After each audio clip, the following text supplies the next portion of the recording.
Oke, siap. Salam.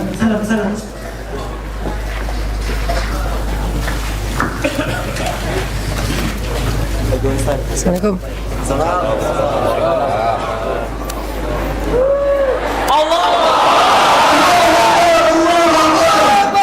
Kepada Ustaz, Assalamualaikum warahmatullahi wabarakatuh. Jazakumullah khairan Ustaz. Assalamualaikum.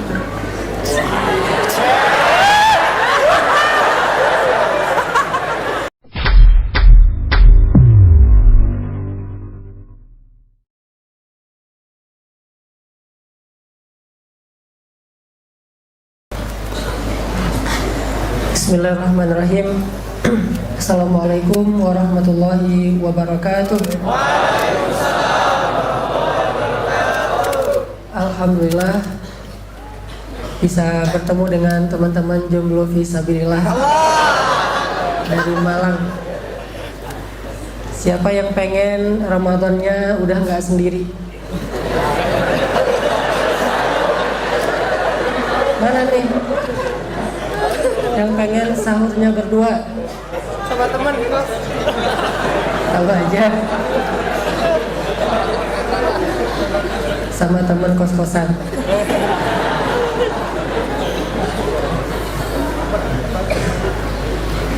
Alhamdulillahirabbil alamin.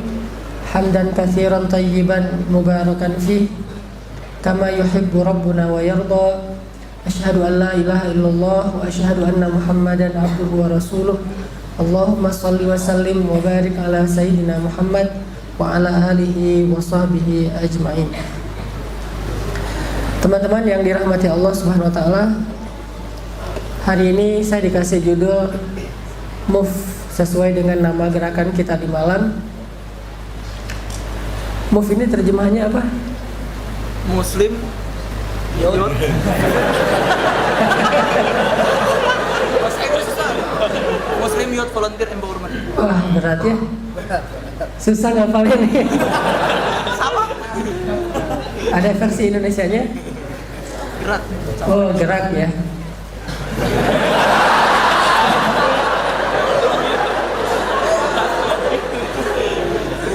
Gerak mirip juga dengan istilah shift yang di komputer tuh, yang kita jadikan nama gerakan kita, shift, geser, gerak, pindah. Teman-teman yang dirahmati Allah, semua kita tahu bahwa gerak itu adalah tabiat dari kehidupan. Sesuatu yang hidup pasti bergerak, dan sesuatu yang tidak bergerak itu tanda-tanda dari kematian.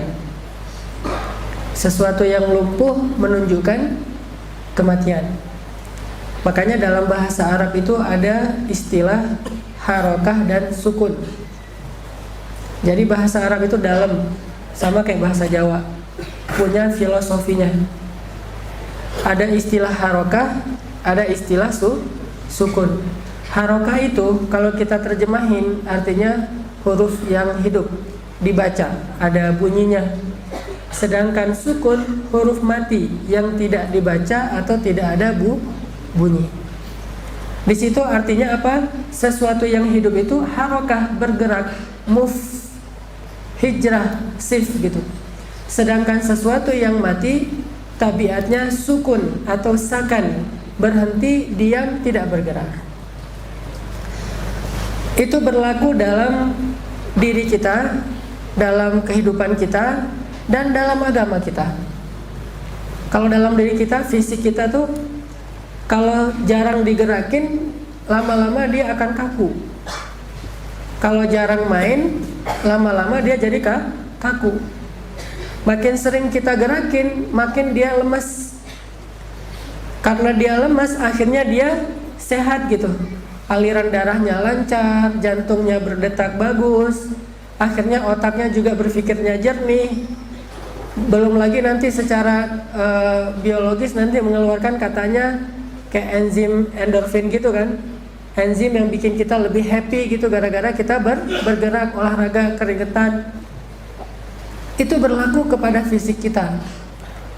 Kalau kita butuh bahagia, salah satu cara bahagia itu adalah main. Saya main, bahasa saya tuh artinya olahraga, lari, apa pokoknya yang keringat-keringatan. Kalau kita pengen bahagia, selain kita mengingat Allah Subhanahu wa taala, itu pasti ini angle lah ya. Bukan berarti ketika saya ambil angle ini mengabaikan angle yang lain, enggak. Kita hanya coba mengambil salah satu angle-nya. Kalau kita pengen bahagia, ala bidzikrillah tatmainnul qulub. Bukankah dengan mengingat Allah hati menjadi tenang? Disebut dengan riyadhah batin. Batin itu digerakkan dengan zikir kepada Allah Subhanahu wa taala. Hati jadi tenang. Kalau kita pengen bahagia juga, maka kita banyak main, banyak keringat sehingga mengeluarkan endorfin yang bisa bikin kita lebih happy. Itu berlaku dalam kebutuhan fisik kita. Berlaku juga dalam kehidupan kita. Kalau kita pengen hidup kita sehat, kalau kita pengen hidup kita itu mapan, hidup kita itu mudah-mudahan berkah, maka kita bergerak mencari rezeki Allah Subhanahu wa taala yang Allah tebarkan di muka bumi. Bahkan itu perintah Allah. Bertebaranlah kalian setelah sholat Jumat, kata Allah kan, fantashiru fil ard, bertebaranlah kalian di muka bumi. Siru, berjalanlah kalian di muka bumi. Karena hanya dengan bertebaran, berjalan, bergerak, maka hidup kalian akan dipenuhi dengan keberkahan. Itu hidup. Gitu juga soal jodoh. Kalau cuma baca teori tentang suami yang soleh, istri yang solehah, dengerin ceramah doang, nggak bergerak datang ke calon mertua, ya tidak akan ada hasil ya. Doa mah pasti doa, terus belajar mempersiapkan diri menjelang pernikahan kayak pranikah gitu. Tapi juga harus berani bergerak, harus bikin kayak sebuah gerakan mencari jodoh. Saya pernah kenal seorang teman di Bogor, dan unik cara dia ngedapetin calon istrinya. Dia pergi ke Bandung sekitar 15 tahun yang lalu. Terus dia nyewa sebuah tempat gitu, yang nyewanya untuk cuma 2 hari doang. Satu harinya kurang lebih sekitar 1 juta. Jadi dia nyewa satu tempat kayak kantor kecil gitu, yang udah ada sofanya, udah ada mejanya, pokoknya kantor yang udah furnish aja dia sewa 2 hari. Terus dia bikin kayak iklan menerima lowongan kerja sebagai sekretaris, SPG, pokoknya yang biasanya nyari cewek-cewek cantik aja. Dia bikin iklan, ditaruh di koran, dia bayar sekitar 200.000, taruh di iklan baris di koran. Terus dia tempelin di pohon-pohon asem gitu, dia tempelin kayak poster-poster gitu, dia tempelin, dibikin spanduk. Terus dikasih nomor telepon dia, daftar ke nomor telepon ini atau informasi lebih lanjut ke sini, terus bikin web gitu. Orang mendaftar, tapi ini jangan ditiru ya, sekedar inspirasi doang. Orang pada daftar, cewek-cewek itu pada daftar, pastinya nama, tempat tanggal lahir, foto, semua lengkap kan? CV lah intinya. Dia dapetin banyak CV. Udah gitu wawancara, di hari kedua wawancara kan pasti ada nomor telepon tuh. Satu persatu dia lihat, wawancara. Memang bohong sih. Dia wawancarain. Setelah dia wawancarain, dia tandain beberapa yang dia kayaknya ngeklik gitu. Akhirnya dia telepon.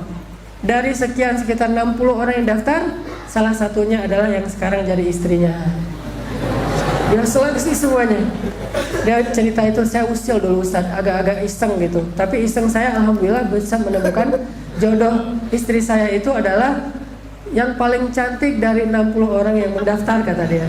Wah gitu.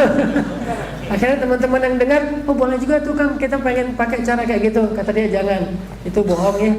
Intinya adalah harokah, bergerak. Itu berlaku untuk kesehatan fisik kita, berlaku untuk kesehatan hidup kita, dan berlaku juga untuk agama kita. Coba teman-teman perhatiin di kolam ikan. Kalau misalnya airnya tidak bergerak, pasti akan kehabisan oksigen, sehingga akhirnya ikan lama-lama lemes dan mati kan. Gerak itu adalah kehidupan. Makanya kalau agama kita ini mau hidup, agama kita ini mau eksis, umat Islam ini pengen mendapatkan kebaikan-kebaikan, maka dia harus banyak bergerak. Masalahnya gerakan umat Islam selama ini itu kayak orang mau olahraga tapi nggak rutin.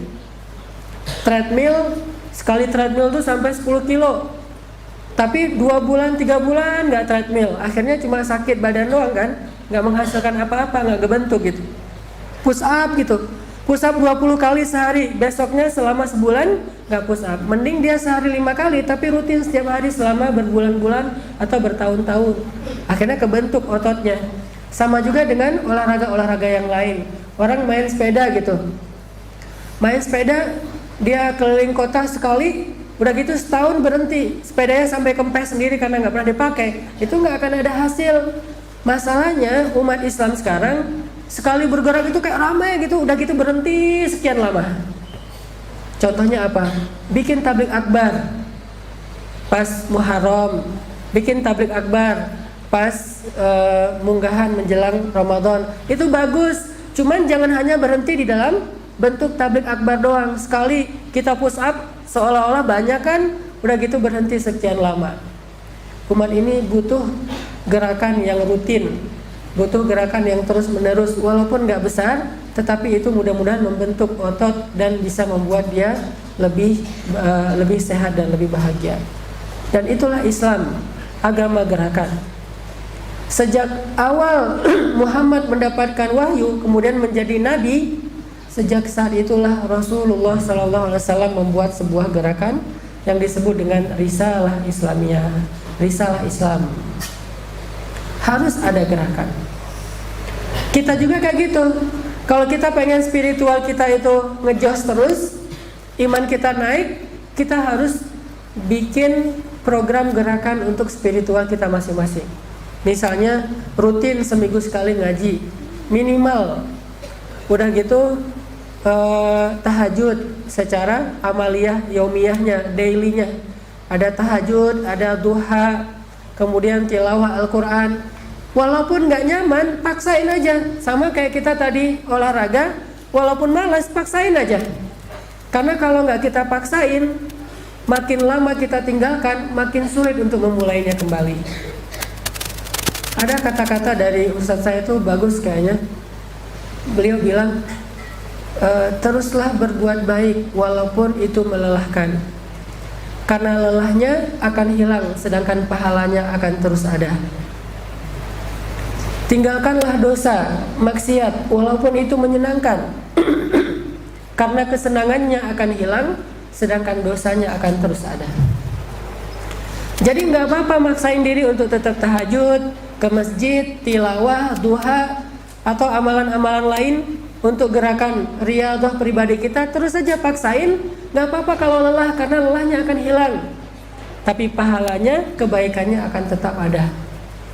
Sedangkan kalau kita berbuat dosa dan maksiat, mungkin senang waktu itu, tapi kesenangannya juga akan hilang, sedangkan dosa dan efek buruknya akan terus ada dalam kehidupan kita. Jadi move, gerak adalah tabiatul hayah, tabiat dari kehidupan, adalah fitrah dari kehidupan. Saya pengen sharing tentang kisah sahabat. Kalau kita baca di dalam Al-Quran ya, kenapa ya para sahabat itu imannya bertambah terus? Kenapa para sahabat itu bisa punya tingkat kesolehan itu di atas rata-rata? Kenapa para sahabat itu bisa ngerasain halawatul iman, manisnya iman? Kenapa para sahabat itu digelari oleh Allah dengan gelar kuntum khaira ummah ukhrijat linnas? Ternyata sejak mereka masuk Islam, mereka udah bergerak. Mereka nggak diam. Islam mereka itu nggak pasif. Islam mereka itu aktif. Mereka bukan hanya Islam lalu tinggal di rumah, tapi mereka Islam ke masjid, Islam ke medan-medan jihad, Islam berdakwah, Islam berbuat baik kepada sesama manusia, Islam bantu orang lain. Itulah Islamnya mereka. Alhamdulillah di Indonesia tidak ada peperangan dan tidak usah berharap itu. Berarti gerak kita bukan perang, gerak kita adalah dakwah, gerak kita adalah kegiatan-kegiatan sosial, gerak kita adalah berbagi dengan orang lain, gerak kita adalah peduli, care kepada tetangga kita, kepada teman kita, kepada masyarakat kita, gerak yang membuat masyarakat ini semakin lama semakin eksis insya Allah. Teman-teman tahu cara menghilangkan kebatilan? Menghilangkan kebatilan itu bukan dengan diteriakin. Kebatilan tidak akan hilang hanya dengan diteriakin, nggak akan hilang tuh kebatilan. Tapi kebatilan itu hilang dengan digeser. Maksudnya, wa qul ja'al haqqu wa zahaqal batil innal batila kana zahuqa. Kalau kebenaran itu sudah eksis, maka otomatis kebatilan itu akan bergeser dengan sendirinya sampai lenyap sedikit demi sedikit. Jadi kalau kita pengen menghilangkan kebatilan, kemaksiatan, atau berbagai macam keburukan, krisis di masyarakat kita, caranya jangan meneriaki kebatilan itu, tapi bikinlah kebenaran Islam itu eksis di tengah-tengah masyarakat. Maka otomatis kebatilan akan lenyap dengan sendirinya. Itu yang coba saya lakukan dengan pemuda hijrah di Bandung. Alhamdulillah sekarang setiap geng motor yang ada di Bandung itu sudah punya divisi dakwah. Teman-teman tahu kan geng motor di Bandung kayak gimana? Satu geng motor itu anggotanya sekitar 40.000. Dan di Bandung itu ada 4 geng motor. Ada Briges, XTC, Moonrakers, dan GBR. Ada 4 geng motor. Dan geng motor ini ada 2 geng motor yang kalau ketemu nggak usah nanya-nanya udah langsung bacok. Karena mereka udah kayak punya dendam masa lalu gitu ya, dendam yang lama banget. Sehingga kalau ketemu bacok. Ketemu anak XTC di areanya Briges langsung digebukin. Ketemu anak Briges di daerahnya XTC langsung digebukin. Itu terjadi sekian lama. Alhamdulillah sekarang mereka sudah berubah, bukan lagi geng motor namanya, sudah menjadi sebuah ormas. Walaupun namanya tetap Briges, namanya tetap XTC, masih pakai pakaian dengan atribut yang sama. Tapi tahukah kita, bahkan XTC pun ketika kemarin ada gempa di Aceh, mereka turun untuk membawa donasi. Bahkan mereka punya kenceleng rutin disumbangkan ke Suriah dan Palestina setiap 3 bulan sekali. Artinya kalau kita hanya meneriaki geng motor, bubarkan segala macam, itu nggak selesai urusan. Tapi geserlah kebatilan itu dengan eksisnya Islam, eksisnya dakwah, dengan sendirinya itu akan bergeser. Bukan mereka menjadi lenyap, tapi mereka berubah. Pilot projectnya pemuda hijrah sekitar 2,5 tahun yang lalu. Ini pertama banget kita bikin event pemuda hijrah. Malah belum ada nama pemuda hijrah, baru ada timnya tapi belum ada namanya. Pilot project kita adalah bikin acara Briges berzikir. Briges itu geng motor salah satu terbesar di Bandung.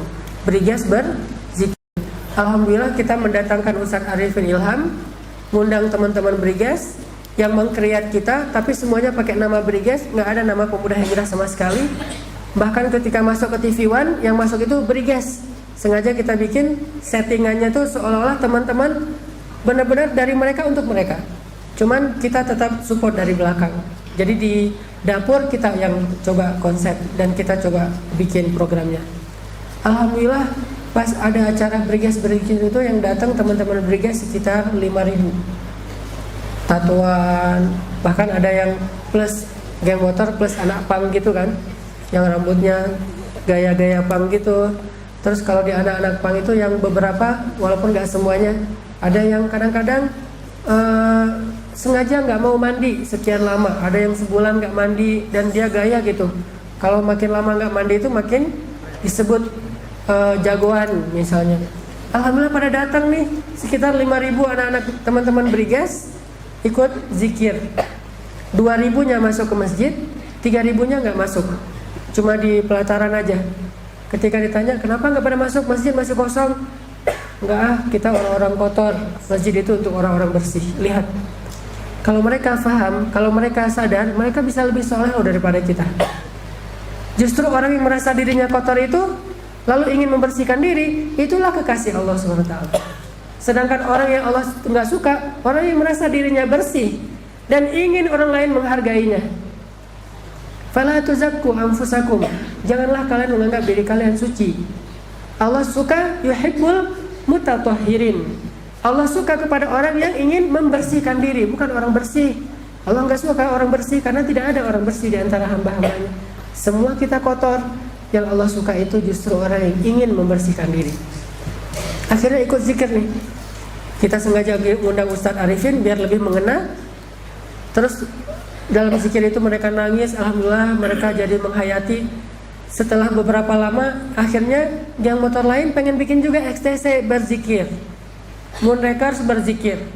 Lalu karena udah berzikir semua, ketua-ketuanya, pendiri-pendirinya, alhamdulillah bisa ketemuan, jabat tangan, bersaudara. Akhirnya dijadikanlah sebuah gerakan.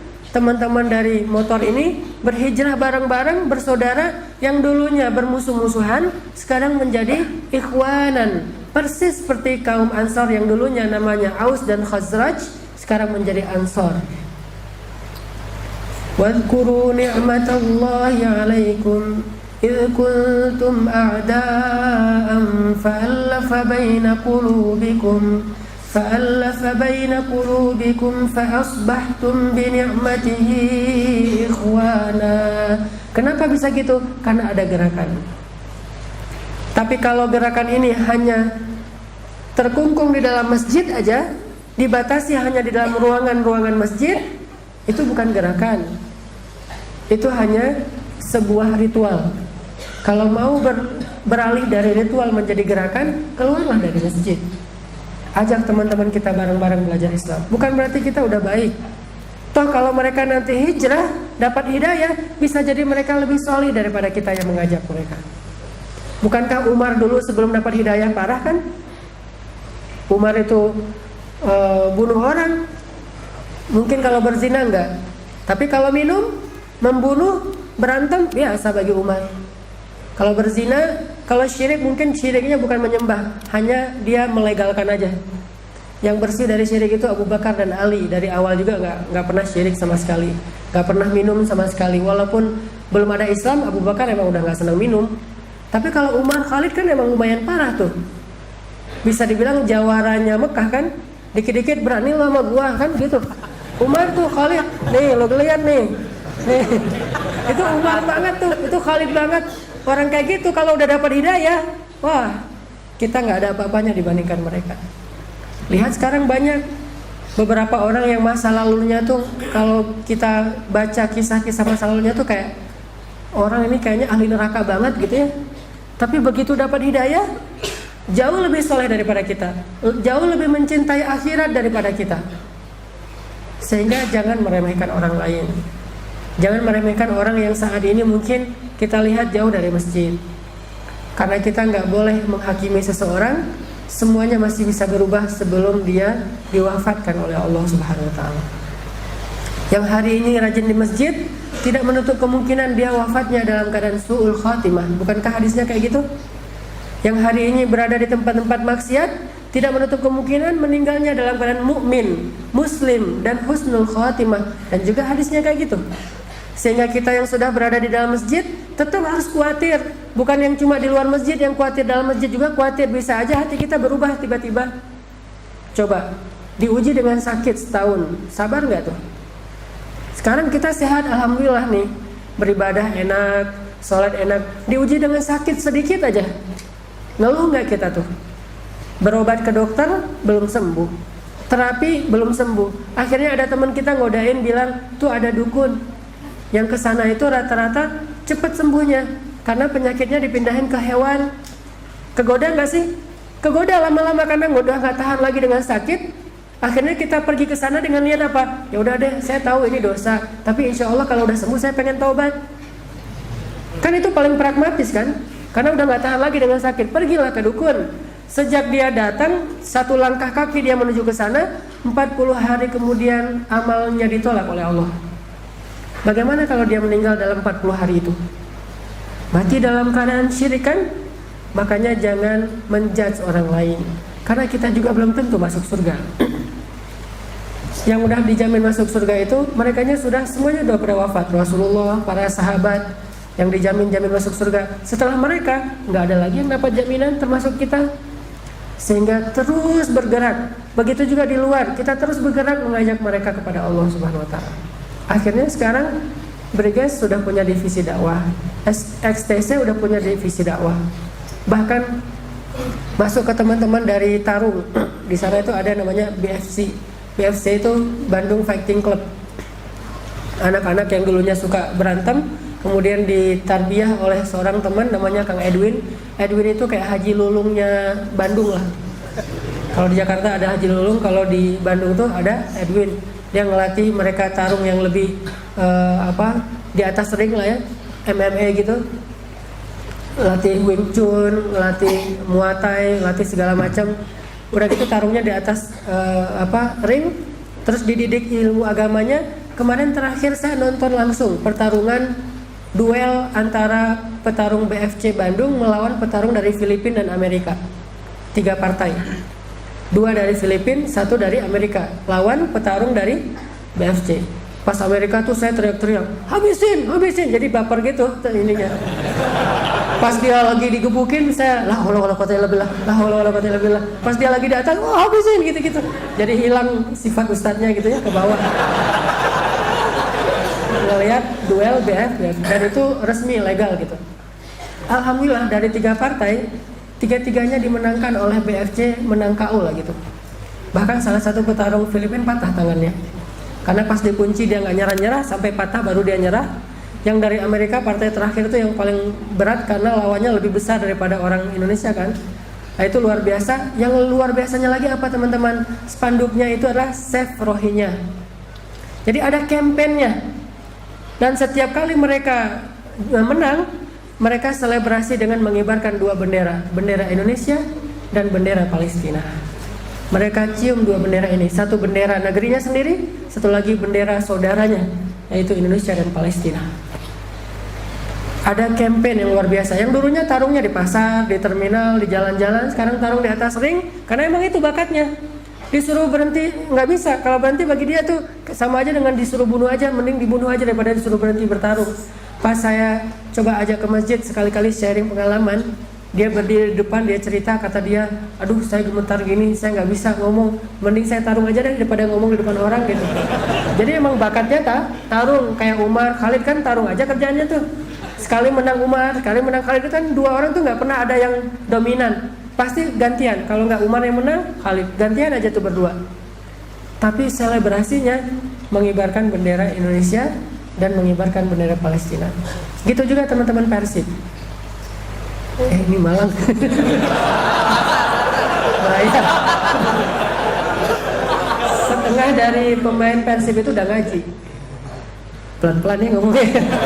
Setengah dari pemain Persib itu udah ngaji, termasuk yang cukup rutin ngaji ke saya itu kipernya yang Deden Nasir. Ketika nahan tendangan penalti, selebrasinya apa? Selebrasinya mengibarkan bendera Palestina keliling stadion. Walaupun itu bukan pertandingan resmi yang internasional, kalau internasional kan nggak boleh. Terus juga bobotoh yang kita tahu namanya supporter kan, pada kadang-kadang cukup ekstrim juga, cukup kadang-kadang sampai radikal. Terakhir bacok-bacokan juga itu di stadion.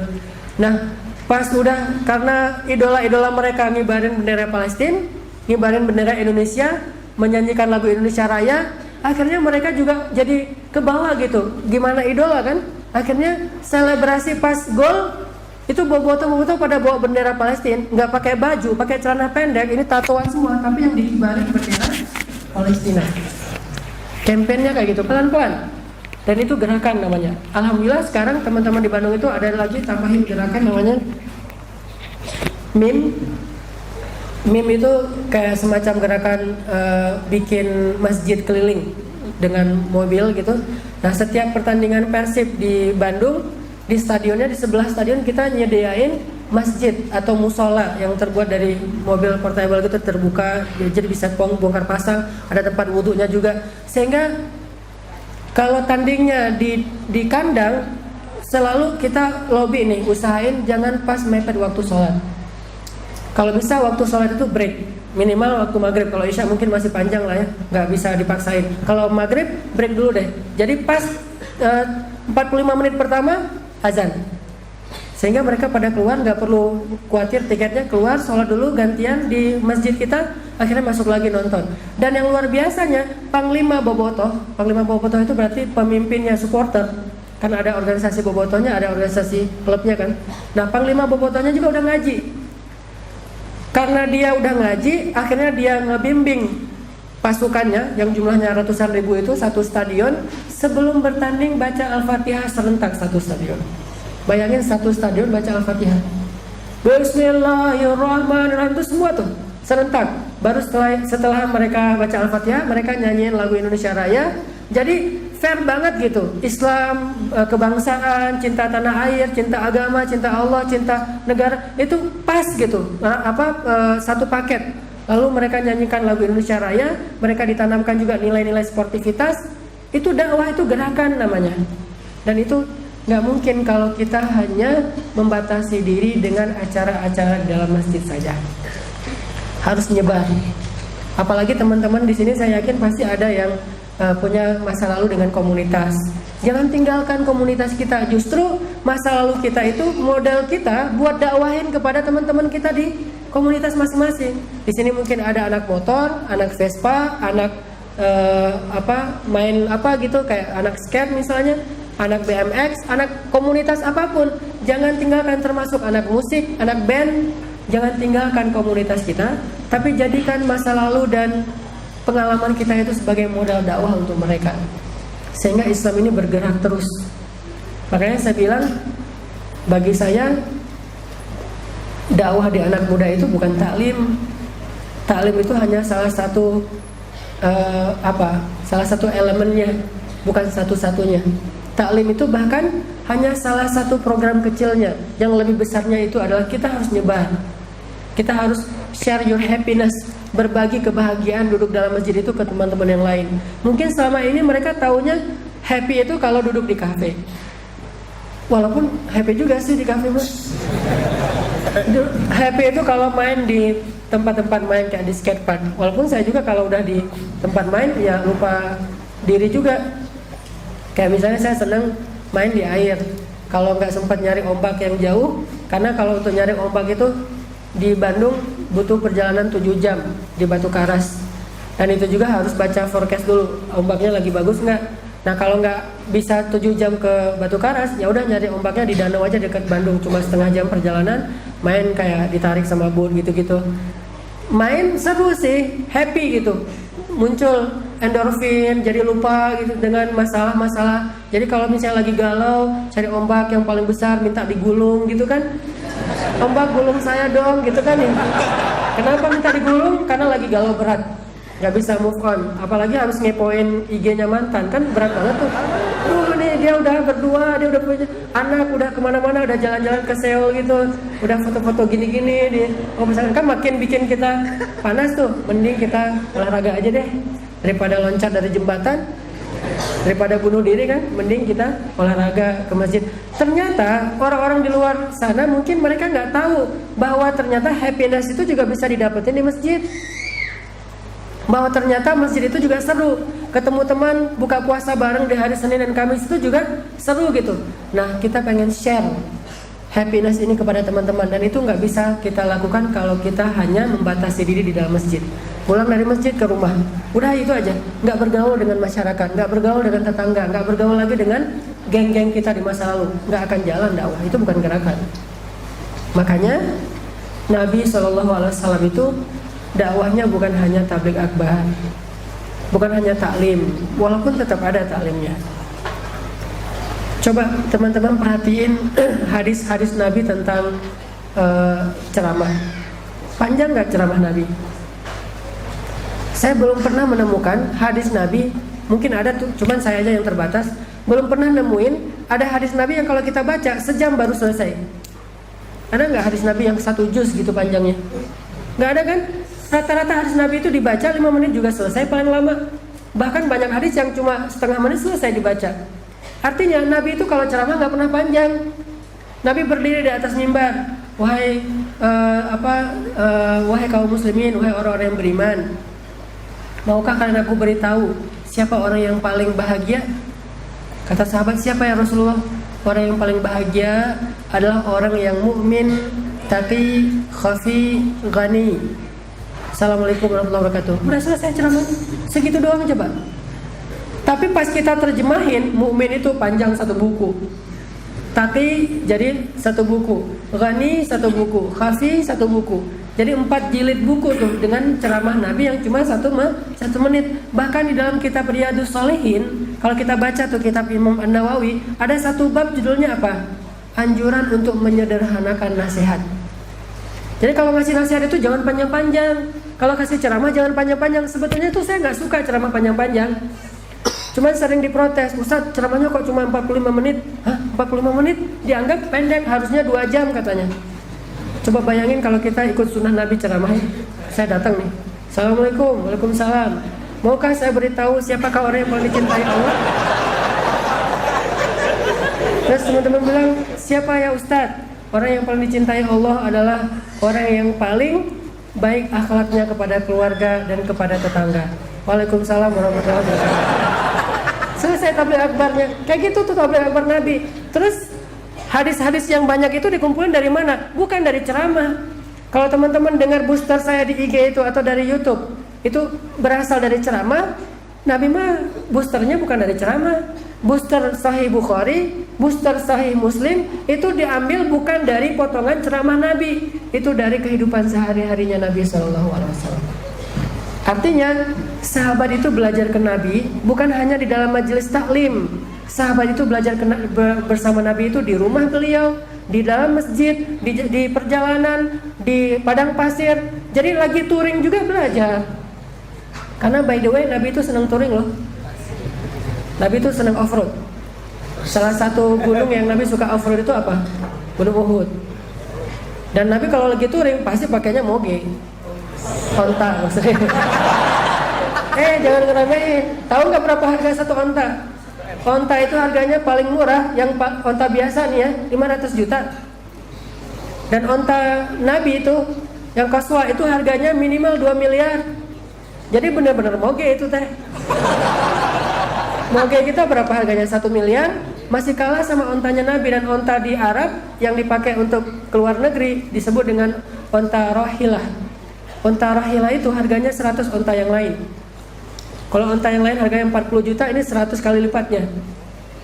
Ini onta rohilah. Dan jarang banget orang Arab yang punya onta rohilah. Nabi punya itu buat touring. Kalau di dalam kota, Nabi pakainya motor biasa aja nih, keledai. Kalau buat perang, Nabi pakainya kendaraan cepat, ke kuda. Nabi itu punya 3 kendaraan terparkir di garasi beliau. Ada mereknya onta, ada mereknya kuda, ada mereknya keledai. Dan Nabi itu walaupun orang miskin makannya sederhana, tapi fasilitas untuk dakwah, untuk touring, untuk main dalam tanda petik ya, itu lengkap loh. Bahkan Nabi sering ngadain kayak acara kontes gitu ya, kontes lomba onta, lomba menunggangi onta. Dan startnya di tengah padang pasir, finishnya di masjid. Itu jadi dalil saya bikin kontes skate sama BMX di masjid, di depan halaman masjid. Kita kalau bulan Ramadan itu bikin acara fasting and riding. Dan ini udah yang kali yang kedua, kontes skate, anak-anak skate kita bikin kayak obstacle gitu, dibikin floor biar bisa main skate. Terus anak-anak BMX juga pada backflip gitu kan, sama loncat-loncatan lah pokoknya kayak bunny hop gitu-gitu deh. Mainnya di depan masjid. Orang-orang nanya, kok depan masjid pakai skate segala macam BMX? Dia nggak tahu hadis Bukhari. Tahu nggak hadis tentang skate? Ternyata ada hadis tentang skate dan BMX. Apa hadisnya? Di Sahih Bukhari. Dengan judul, Imam Bukhari kasih judulnya beda. Judulnya apa? Bolehnya menamakan masjid dengan nama satu kabilah. Kan itu judulnya.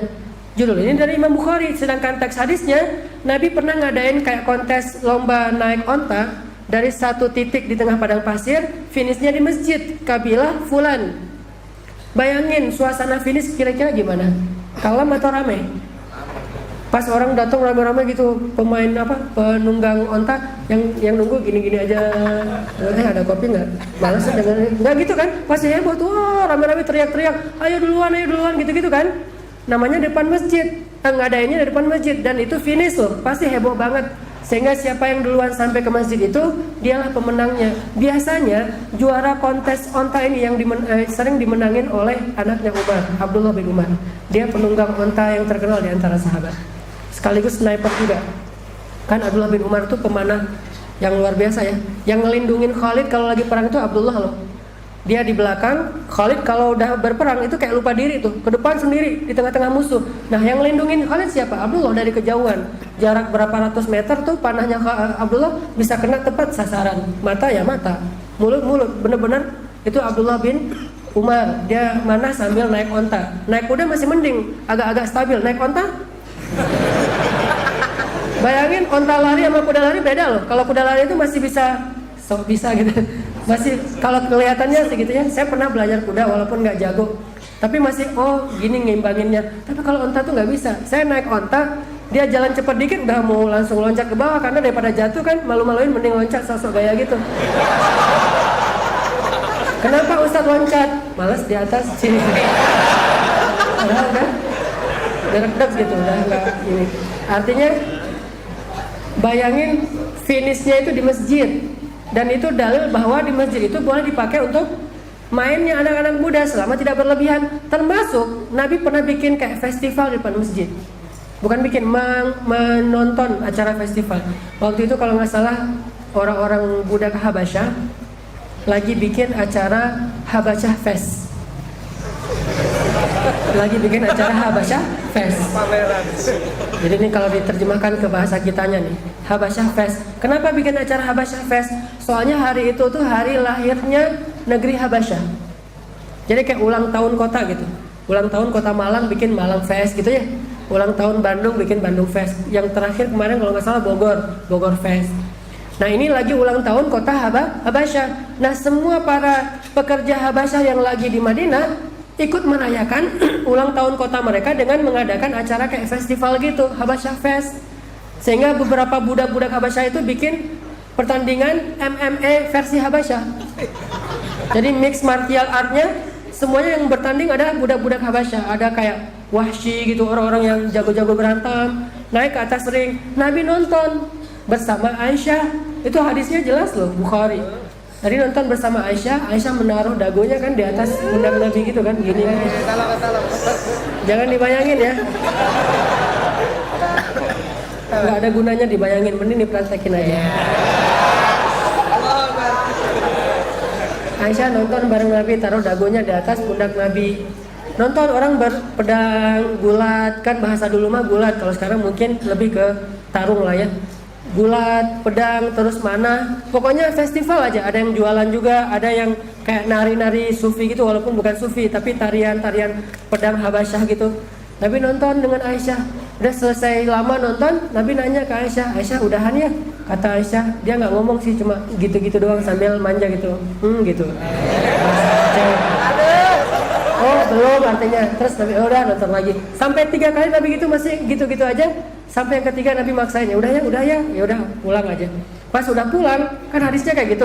Aisyah komen di bawah. Jadi selain ngeposting hadis, Aisyah komen juga. Makanya saya bilang, kalau baca teks agama itu jangan cuma baca captionnya, baca juga komen-komennya. Karena bisa jadi captionnya itu nggak jelas sebelum kita baca komen. Baca hadis, baca juga syarahnya.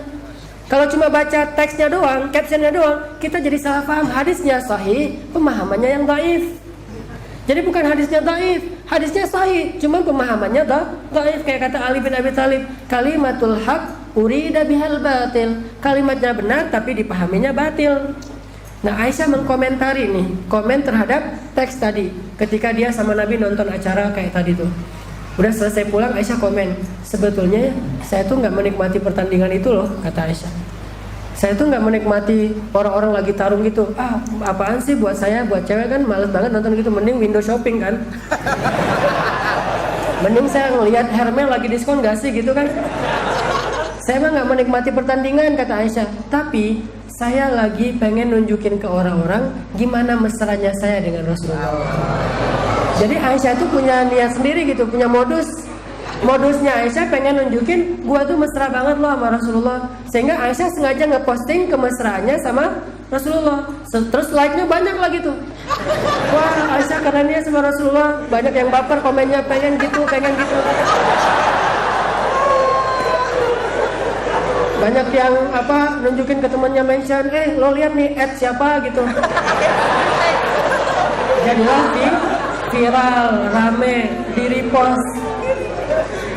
Sampai sekarang masih di repost. Buktinya saya barusan nge-repost kan.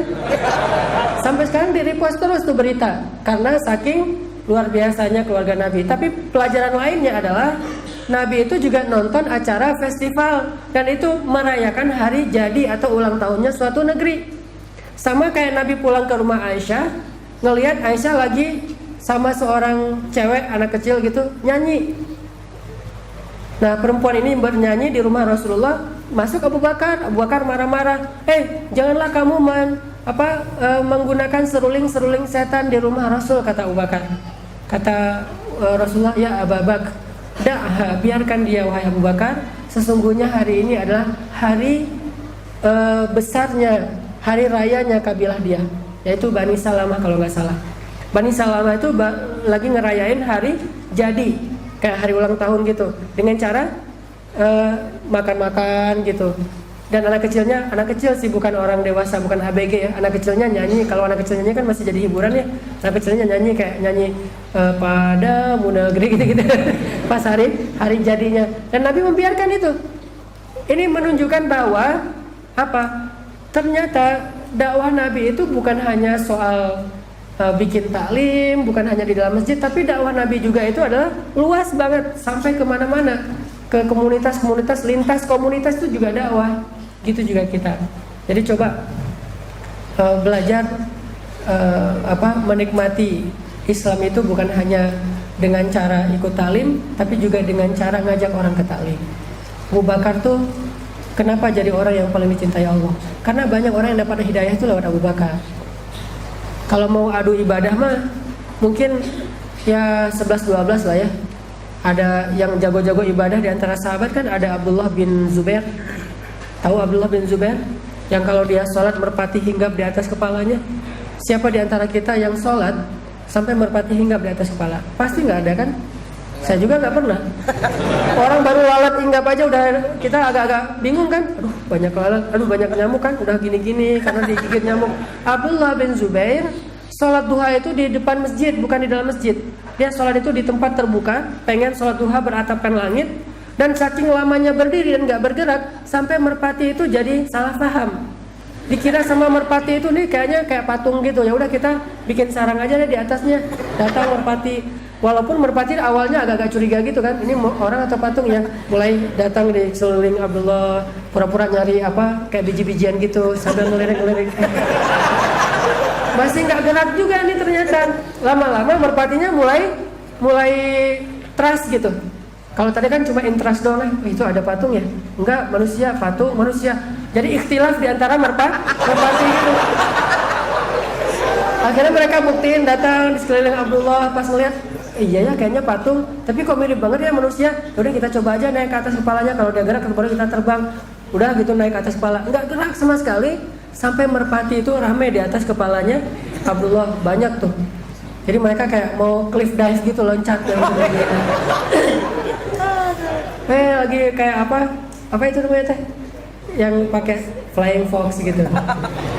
Nah, udah gitu baru selesai Abdullah sholat, orang-orang nanya kepada Abdullah, ya Abdullah, kamu sholatnya luar biasa sampai merpati hinggap di atas kepala. Gimana caranya bisa kayak gitu?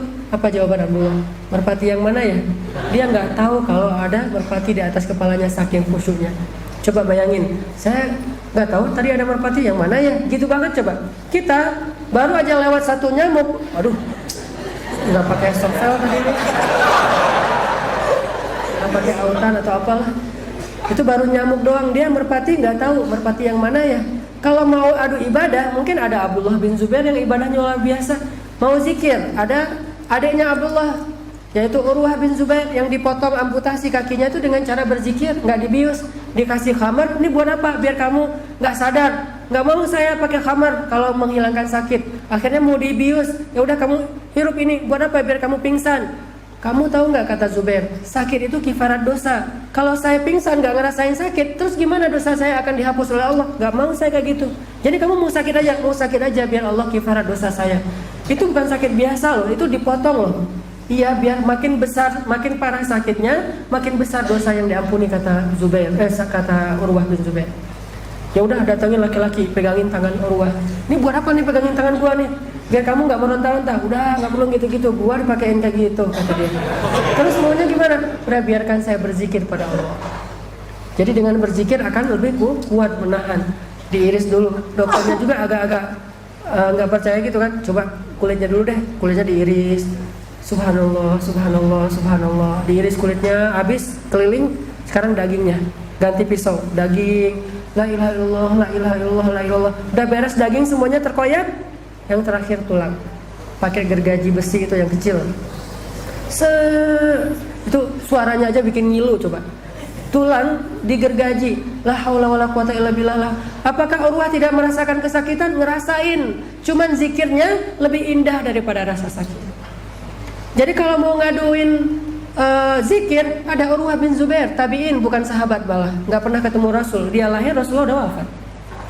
Tabi'in. Yang setelah tulangnya udah putus, terakhir dia tanya, udah beres? Belum, wahai Urwah. Ya udah, saya zikir lagi. Terakhir ternyata untuk menghentikan pendarahan, kakinya itu dimasukin ke dalam minyak yang sedang mendidih. Langsung kegoreng gitu kan, menghentikan pendarahan. Pingsan Urwah bin Zubair saking sakitnya.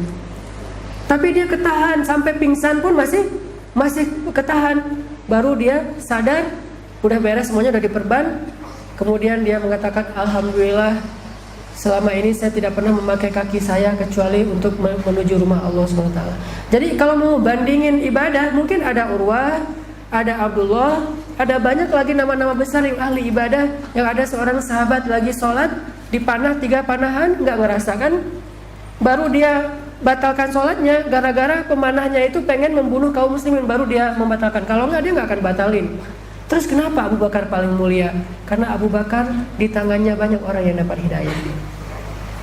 Kalau teman-teman perhatikan 10 orang yang dijamin masuk surga tanpa hisab itu, sekitar 7 dari mereka masuk Islamnya lewat Abu Bakar As-Siddiq.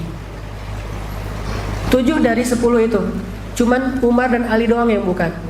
Jadi dari 10, Umar, Ali, Abu Bakar, 3 orang dikurangin, sisa 7. 7 orang ini masuk Islamnya ada jerih payahnya Abu Bakar As-Siddiq. Dan 7 orang ini setelah masuk Islam, amalannya nggak tanggung-tanggung. Bayangin, kayak Utsman sekali dia berinfak berapa? Kalau kita uangkan dengan rupiah, 1 kali Utsman berinfak itu sekitar 10 miliar. Utsman dapat 10 miliar, Abu Bakar juga dapat sebegitu. Setiap kali Utsman berinfak, setiap kali Abdurrahman berinfak, setiap kali Sa'ad bin Abi Waqqas, dari 7 orang ini berinfak, Abu Bakar dapat pahala dari mereka semuanya. Tetap nggak pernah ngalahin Abu Bakar yang infaknya mungkin cuma sedikit. Kenapa? Karena Abu Bakar di hari pertama masuk Islam, hari itu juga berdakwah, hari itu juga bergerak harokah, hari itu juga nyari orang-orang yang bisa diajak. Mulai dari teman-teman dekat dulu, jangan langsung terlalu jauh, jangan kayak kegeeran gitu. Saya mah berani langsung nyamperin orang-orang lagi lagi berbuat dosa, disamperin, dihancurin. Enggak lah, kita mulai dari yang gampang-gampang aja dulu. Ke teman-teman, temenin gua dong, kemana? Ke taklim. Soalnya banget sih. Justru itu masalahnya. Gua tuh kalau sendiri tuh nggak berani, nggak ada kenal siapa-siapa. Pengen ditemenin sama kamu. Jadi bukan kita ngajak dia ke taklim, minta ditemenin, bahasa halusnya. Sehingga dia merasa kayak ngebantu kita untuk datang ke taklim. Akhirnya datang nih. Dan cari taklim-taklim yang ringan dulu, jangan langsung berat. Baru datang udah langsung ngomongin bid'ah, dia bingung. Ini belum apa-apa kok udah dibinahin nih. Yang ringan-ringan dulu, yang sifatnya booster, motivasi, yang buat dia semangat dulu beramal soleh. Nanti mulai belajar lagi mana sih yang persis dicontohin Nabi, mana yang mungkin tidak terlalu penting atau apalah, saya nggak ngerti lah bahasanya. Yang jelas bertahap. Dengan kayak gitu, insya Allah suatu saat dakwah ini makin eksis, kebatilan akan kegeser sendirinya. Tapi kalau kita mencela kebatilan dengan meneriakinya lewat tulisan, meneriakinya lewat orasi, meneriakinya lewat postingan, kebatilan itu justru semakin kayak merasa ditantang gitu. Kita teriak-teriakin, dia makin kencang juga teriak. maka coba geser kebatilan itu dengan eksistensi dakwah, eksistensi umat. Makin kita eksis, makin dia bergeser sendiri. Alhamdulillah sekarang beberapa Miss Indonesia udah ikut ngaji, beberapa selebgram ikut ngaji. Yang maaf kalau kita kepoin ke Instagramnya, mungkin Instagramnya masih vulgar-vulgar gitu, tapi udah mau ngaji. Kegeser sendiri pelan-pelan, lama-lama nanti dia ngeposting awalnya snapgram doang, lagi ngaji. Terus lama-lama setelah dia merasa lebih nyaman, nggak snapgram lagi, mulai repost booster. Lama-lama setelah repost booster, mulai postingan kata-kata kayak quote gitu, kata-kata bijak. Mulai di grup dia broadcast hadis-hadis. Berubah secara bertahap, kan kegeser sendiri kan, postingan-postingan yang tadi vulgar di IG-nya tuh kegeser oleh booster, kegeser. Lama-lama nanti dia malu sendiri, yang ini di-delete nih, yang lama-lama yang nggak terlalu bagus, yang masih memperlihatkan aurat. Begitu menggeser kebatilan. Sekarang alhamdulillah mungkin di Malang juga kayak gitu. Di Bandung itu ada tren baru. Mungkin teman-teman tahu lah. Kalau dulu orang pulang kerja, karyawan-karyawan atau karyawati gitu, orang-orang kantoran yang pakai, maaf, mungkin pakaiannya masih pas-pasan gitu, terbatas di atas lutut. Yang dulu pulang kantornya pergi ke kolam renang, walaupun itu bukan sesuatu yang buruk juga kan, orang mungkin mau olahraga selama masih bisa ada pembatas mana laki-laki mana perempuan. Tapi kalau dulu trennya sih pulang kerja itu renang atau spa atau ke salon atau ke mall, itu pulang kerjanya kayak gitu, atau ke kafe nongkrong gitu. Yang jelas semua yang saya sebutkan ini bukan sesuatu yang dilarang dalam agama selama masih terjaga. Saya juga duduk di kafe, saya juga berenang, saya juga ke mall nemenin istri window shopping gitu, jalan-jalan. Kalau atau anak-anak lagi pengen nonton, lagi ada kayak misalnya Frozen, ya udah nonton. Anak-anak Jungle Book misalnya nonton. Masih kehidupan biasa. Sekarang alhamdulillah ada tren baru, selain ke mall, selain ke kafe, selain ke tempat spa atau berenang, mereka kalau Rabu itu pulang kantor ke taklim. Sehingga banyak yang datang ke taklim hari Rabu, masuk ke masjid, justru nggak berjilbab dan roknya pendek. Datang ke masjid cari mukena, pakai mukena karena nggak enak di dalam masjid. Begitu keluar, biasa lagi tuh. Ngeposting lagi di parkiran mall, karena sekarang taklimnya di mall, udah nggak muat di masjid. Masjid yang ada di mall Trans Studio gitu, yang kapasitasnya sekitar 3.000, itu juga udah sampai ke parkiran. Sekitar 6.000 lah kurang lebih jamaah setiap hari Rabu tuh. Dan itu pulangnya tuh kayak pulang konser, karena emang cita-cita kita tuh pengen nyamain Tomorrowland kan, atau minimal DWP lah gitu. Jadi kalau di Tomorrowland tuh ada Alan Walker yang lagi nge-hit sekarang gitu dengan lagu Sing Me to Sleep gitu kan. Terus sekarang di masjid juga harus ada Tomorrowland dengan konsep yang nyaman buat anak muda. Akhirnya mereka nyaman duduk di pelataran masjid yang terbuka. Kalau bahkan kadang-kadang hujan-hujanan gitu, sholat dengan dengan bacaan yang mereka nyaman. Dan bahasa mungkin kalau di Tomorrowland itulah DJ-nya gitu. Begitu DJ-nya udah masuk, langsung kan pada wah lupa gitu kan ya. Nah gini, begitu udah sholat isya, bacaannya mereka nyaman, sound systemnya bagus. Saya heran ya, kenapa banyak masjid di kita nggak memperhatikan sound system. Maaf, padahal rumah ibadah lain sound systemnya aja bisa 10 miliar loh. Buat sound system doang coba. Rumah ibadah saudara-saudara kita yang lain tuh sound systemnya doang itu 10 miliar, dan itu bukan cuma satu rumah ibadah. Saya kenal beberapa orang yang ahli dalam masalah sound system.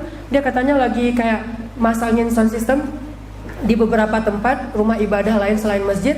Itu harga sound system dan pemasangannya total 10 miliar. Masjid seadanya, bahkan sholat nggak pakai sound system. Kenapa? Karena bagi kita imam itu bukan DJ, sekedar ritual doang. Padahal imam tuh DJ yang mempengaruhi makmum. Kalau bacaannya enak, bacaannya pas, sound systemnya itu keren banget. Itu sama kalau di anak-anak skate itu floornya dapat gitu. Itu kalau floornya dapat, terus obstacle-nya tuh pas, pasti mereka nge-tracknya juga enak kan, menunjukin trik-trik yang luar biasa. Kalau di anak BMS tadi sampai backflip gitu yang muter-muter di udara. Itu kalau floornya sama obstacle-nya bagus. Coba bayangin floornya itu jalan yang ground jalan, gimana mau nge-trik skate? Malah ngeboseh aja nggak bisa, apalagi nge-trik. Gitu juga imam, muazin. Kenapa di Masjidil Haram pada enak sholatnya? Karena sound systemnya tuh keren banget. Dimanapun dia sholat, suaranya sama kayak di depan imam, persis gitu. Akhirnya kita coba usahakan sound system sebaik mungkin, di luar dengarnya sama kayak di dalam, sehingga saya juga yang ngimamin nyaman buat saya untuk baca. Pas nyaman, saya akan keluarin banyak trik-trik yang mungkin nggak akan dikeluarin kalau obstacle-nya nggak keren. Nih, nih enaknya, mic-nya enak banget nih. Ya udah, saya keluarin semua trik. Jadinya baper kan? Apalagi yang dikeluarin albumnya Ar-Rahman. Wah, itu kan ngehit banget tuh Ar-Rahman. Kalau udah ngeluarin album Ar-Rahman, udah baper aja semuanya. Nanti rakaat kedua, album yang keduanya adalah Al-Waqiah, yang tentang hari kiamat, tentang surga, neraka. Harusnya kayak gitu, sehingga orang punya semangat baru pulang kantor, ke taklim yuk. Jadi ke taklim tuh kayak lifestyle buat mereka, saling nge-mention teman-temannya, lo hadir nggak? Karena bangga. Kalau dulu kan malu banget kan ketahuan datang ke taklim. Kalau sekarang malah bangga, gue lagi taklim loh di TSM, gue lagi taklim loh di Pemuda Hijrah, bangga gitu. Kenapa? Karena itu dibuat keren untuk mereka. Karena kita bikin survei sebetulnya di Pemuda Hijrah tuh teman-teman. Survei kita di dunia anak muda, kita bikin kayak semacam kuesioner gitu tentang olahraga. Kenapa kamu memilih satu jenis olahraga? Terus pilihan jawabannya satu, karena olahraga itu sehat. 2, karena diajak teman. 3, karena emang senang dengan olahraga itu. 4, karena keren. 5, karena terpaksa, tuntutan harus bisa misalnya. Ternyata jawaban paling tinggi itu karena keren. Jadi di dunia anak muda, keren itu lebih penting daripada benar. Ya, keren itu lebih penting daripada benar. Keren itu lebih penting daripada fungsi. Seseorang itu bikin memakai aksesoris, pakaian segala macam, itu bukan karena fungsinya. Termasuk handphone, gadget. Nggak ngelihat fungsinya, tapi ngelihat ini lagi ngetren sekarang nih. Ini kameranya lagi ngetren nih, apa bisa lagi keren-kerennya. Begitu juga dengan aksesoris yang lain. Keren itu nomor 1. Sehingga tugas dakwah adalah gimana menampilkan sisi kerennya Islam kepada anak muda, sehingga mereka bangga dengan keislamannya. Masuklah dakwah ini ke main. Makanya kenapa tagline saya banyak main banyak manfaat. Mungkin bagi orang yang nggak memahaminya dianggap apa-apaan sih kok banyak main banyak manfaat, bukannya banyak tilawah. Udah pastilah itu mah. Saya nggak mengingkari sama sekali sisi-sisi itu. Tilawah, sholat, pasti benar. Saya hanya ingin memberi pesan yang tidak terlalu jelas. Main di sini adalah justru dakwahnya main. Justru dakwahnya adalah main. Dengan kita banyak main, kita jadi silaturahim kan? Silaturahim. Saya awal-awal main surfing di Batu Karas, karena siangnya saya pedal, walaupun belum bisa berdiri, baru bisa pedal doang. Kalau ada ombak pasti kegulung, apalagi kalau datang ombak yang gede-gede gitu, yang sampai 3 meter gitu, 3 meter lebih. Datang ombak, ombak, ya udah pasrah aja deh. Ya saya mah orangnya pasrah gitu ya. Ya aku mah apa tuh gitu. Datang ombak, kegulung, diketawain awal-awalnya. Pas bisa berdiri sekali aja, mereka langsung tepuk tangan, respect gitu. Wah, Ustadz bisa berdiri. Ustadz pertama mungkin di Indonesia yang berdiri di atas ombak. Udah gitu ketagihan, lupa dengan dakwah, main aja terus gitu ya. Ustadz kok nggak turun-turun? Enak ternyata berdiri di atas ombak. Terus malamnya, yang biasanya kan culture-nya teman-teman yang di pantai, siangnya surfing, malamnya kan kayak party gitu kan. Alhamdulillah berubah pelan-pelan. Kita pegangin teman-teman dari Karang Tarunanya yang biasa ngurus pantai, yang mereka nyediain papan-papan gitu, disewain. Alhamdulillah pelan-pelan, akhirnya karena ngelihat saya mau bareng sama mereka, mau dengar, duduk ngobrol, sampai akhirnya kita ngadain Qiyamul Lail di pantai, makmumnya para surfer. Dan di antara mereka itu ada surfer yang juara internasional, juara kayak di Australia, di Filipina, mereka juara-juara yang kelas dunia, ikut Qiyamul Lail malam-malam. Malah yang ngebangunin kita dia. Bangunin saya nanti jam 3 kita Qiyamul Lail. Oh ya, siap-siap. Jam 2:30 udah ngetok-ngetok pintu kamar. Ustadz, udah bangun belum? Saya baru bangun. Karena dia emang nggak tidur sih malam. Karena kita Qiyamul Lail pelan-pelan gitu. Justru karena main, akhirnya jadi terlibat sama mereka. Cuma emang nyari spot yang nggak terlalu banyak harus jaga pandangan, kan namanya surfing tahu sendiri kan. Nah ini spotnya tuh spot yang aman lah, jadi daerah yang kurang disukai sama bule. Kalau bule kan sukanya Bali yang memang ombaknya tuh udah gila-gilaan ya. Kalau ini ombak untuk orang-orang yang belajar lah. Kalau misalnya di aliran surfing, mazhabnya mazhab longboard, yang pakainya longboard yang ombaknya slow gitu, bisa kayak nyaman di atas ombak, paling gini-gini doang, bukan yang shortboard yang loncat-loncat snap gitu, enggak. Artinya di situ bule juga nggak terlalu seneng. Kalaupun ada 1-2 dan itu jarang banget. Sehingga akhirnya kita bisa coba dekat. Apalagi sejak saya posting main air wake surf yang ditarik board itu, mereka makin respect. posting main skate walaupun nggak jago ngetrik, tapi setidaknya bisa berdiri dan bisa ngebose jalan keliling kota gitu, mereka jadi respect. Wah, Ustadz ternyata kayak kita juga main bareng gini. Akhirnya duduk ngobrol sama anak-anak BMS, ngobrol, ya gimana kalau main BMS tuh? Katanya kita kadang-kadang touringnya ke gunung, Ustadz mainnya di gunung, kita kekurangan tempat main sekarang, curhat, deket kan? Lama-lama mereka awalnya nggak mau ikut talim, cuma streaming lewat Instagram. Ketahuannya apa? Pas streamingnya lagi sinyalnya jelek, terus ada putus-putus, dia telepon panitia, kenapa ya streamingnya kok jelek? Ketahuan ternyata dia ada dengar. Tadinya dia nggak mau ketahuan, malu gitu, ketahuan banget dengar talim. Lama-lama ketahuan juga, akhirnya sekarang nyaman. Malah saya datengin teman-teman yang anak-anak yang berpengaruh gitu kan, yang bikin papan surfing, gua bikin papan dong gitu, yang longboard pesan custom gitu, bikinnya kayak gimana, bentuknya apa, yang ada sajadahnya, jadi apa model apa kaligrafi sajadah gitu, jadi berdiri di atas papan seolah-olah di atas sajadah gitu. Bid'ah gitu deh. Ada sajadahnya gitu. Oh ya Ustaz, bikinin. Masuk ke klub server Jawa Barat gitu-gitu. Mereka respect, mulai dakwah. Enggak, pemuda hijrah mungkin hanya dilihat orang sekedar taklim, tapi gerakan di belakang layar selain taklim itu justru kita main. Makanya tagline kita banyak main, dan memang itulah jalan dakwah kita. Kalau hanya sebatas taklim, mungkin nggak akan sebesar sekarang. Kalau kita bikin taklim, saya udah bikin taklim tuh 8 tahun sebelum ada pemuda hijrah loh. Yang datang paling banyak 50 orang. Tapi sejak main, alhamdulillah yang datang sekitar 6.000 orang. Belum lagi nanti yang lihat lewat sosmed. Alhamdulillah dari itu, semangat kita apa? Semangatnya adalah makin banyak yang mendengar taklim kita, walaupun nggak datang, berarti kan makin banyak pahala yang mengalir ke kita kan? Coba sekali live streaming, berapa yang lihat? Yang nonton di situ sekitar 6.000, yang live sekitar 15.000. Bayangin dari 15.000 itu masa sih nggak ada yang dapat hidayah? Yang gara-gara itu jadi semangat ibadah, satu orang aja gara-gara itu jadi semangat ibadah sholat sunnah 2 rakaat, kita dapat pahala 2 rakaat. Bayangin 15.000 sholat 2 rakaat, berapa pahala kita? Dan itu bukan cuma saya yang dapat, tim juga dapat, karena semua yang terlibat dalam dakwah dapat. Begitu juga yang tadi nge-repost, yang nge-mention teman-temannya. Ini namanya harokah, movement, gerakan, bukan sekedar diam. Makanya ayo kita bareng-bareng belajar. Kalau perlu nanti teman-teman dari MOVE dan dari teman-teman Malang yang pengen kayak coba sharing bareng nanti di Bandung, datang ke Bandung, kita ngobrol-ngobrol, lihat gimana proses bikin poster kita yang riwah teh apa? Yang ribet. Yang ribetnya luar biasa, kayak bikin film gitu. Dan itu dikonsep banget, bener-bener mikir, bukan hanya sekedar bikin. Kita ada targetnya, kenapa bikin yang kayak gini, kenapa bikin yang kayak gitu, kenapa pakainya beberapa visual ini dan seterusnya. Itu luar biasa, sehingga nanti bisa jadi kayak semangat juga buat teman-teman. Siapa tahu dakwah anak muda ini walaupun namanya macam-macam, tetapi bisa berkembang bukan hanya kepada orang-orang yang udah sadar. Kalau kita bikin taklim, mungkin yang datang orang-orang yang udah pada sadar, soleh-soleh kayak gini. Yang jilbabnya lebar-lebar kan udah pada solehah tuh. Tinggal diakad aja kan ya. Justru yang dakwah itu bukan buat teman-teman yang solehah. Buat teman-teman solehah itu harusnya jadi dai, bukan jadi target dakwah lagi.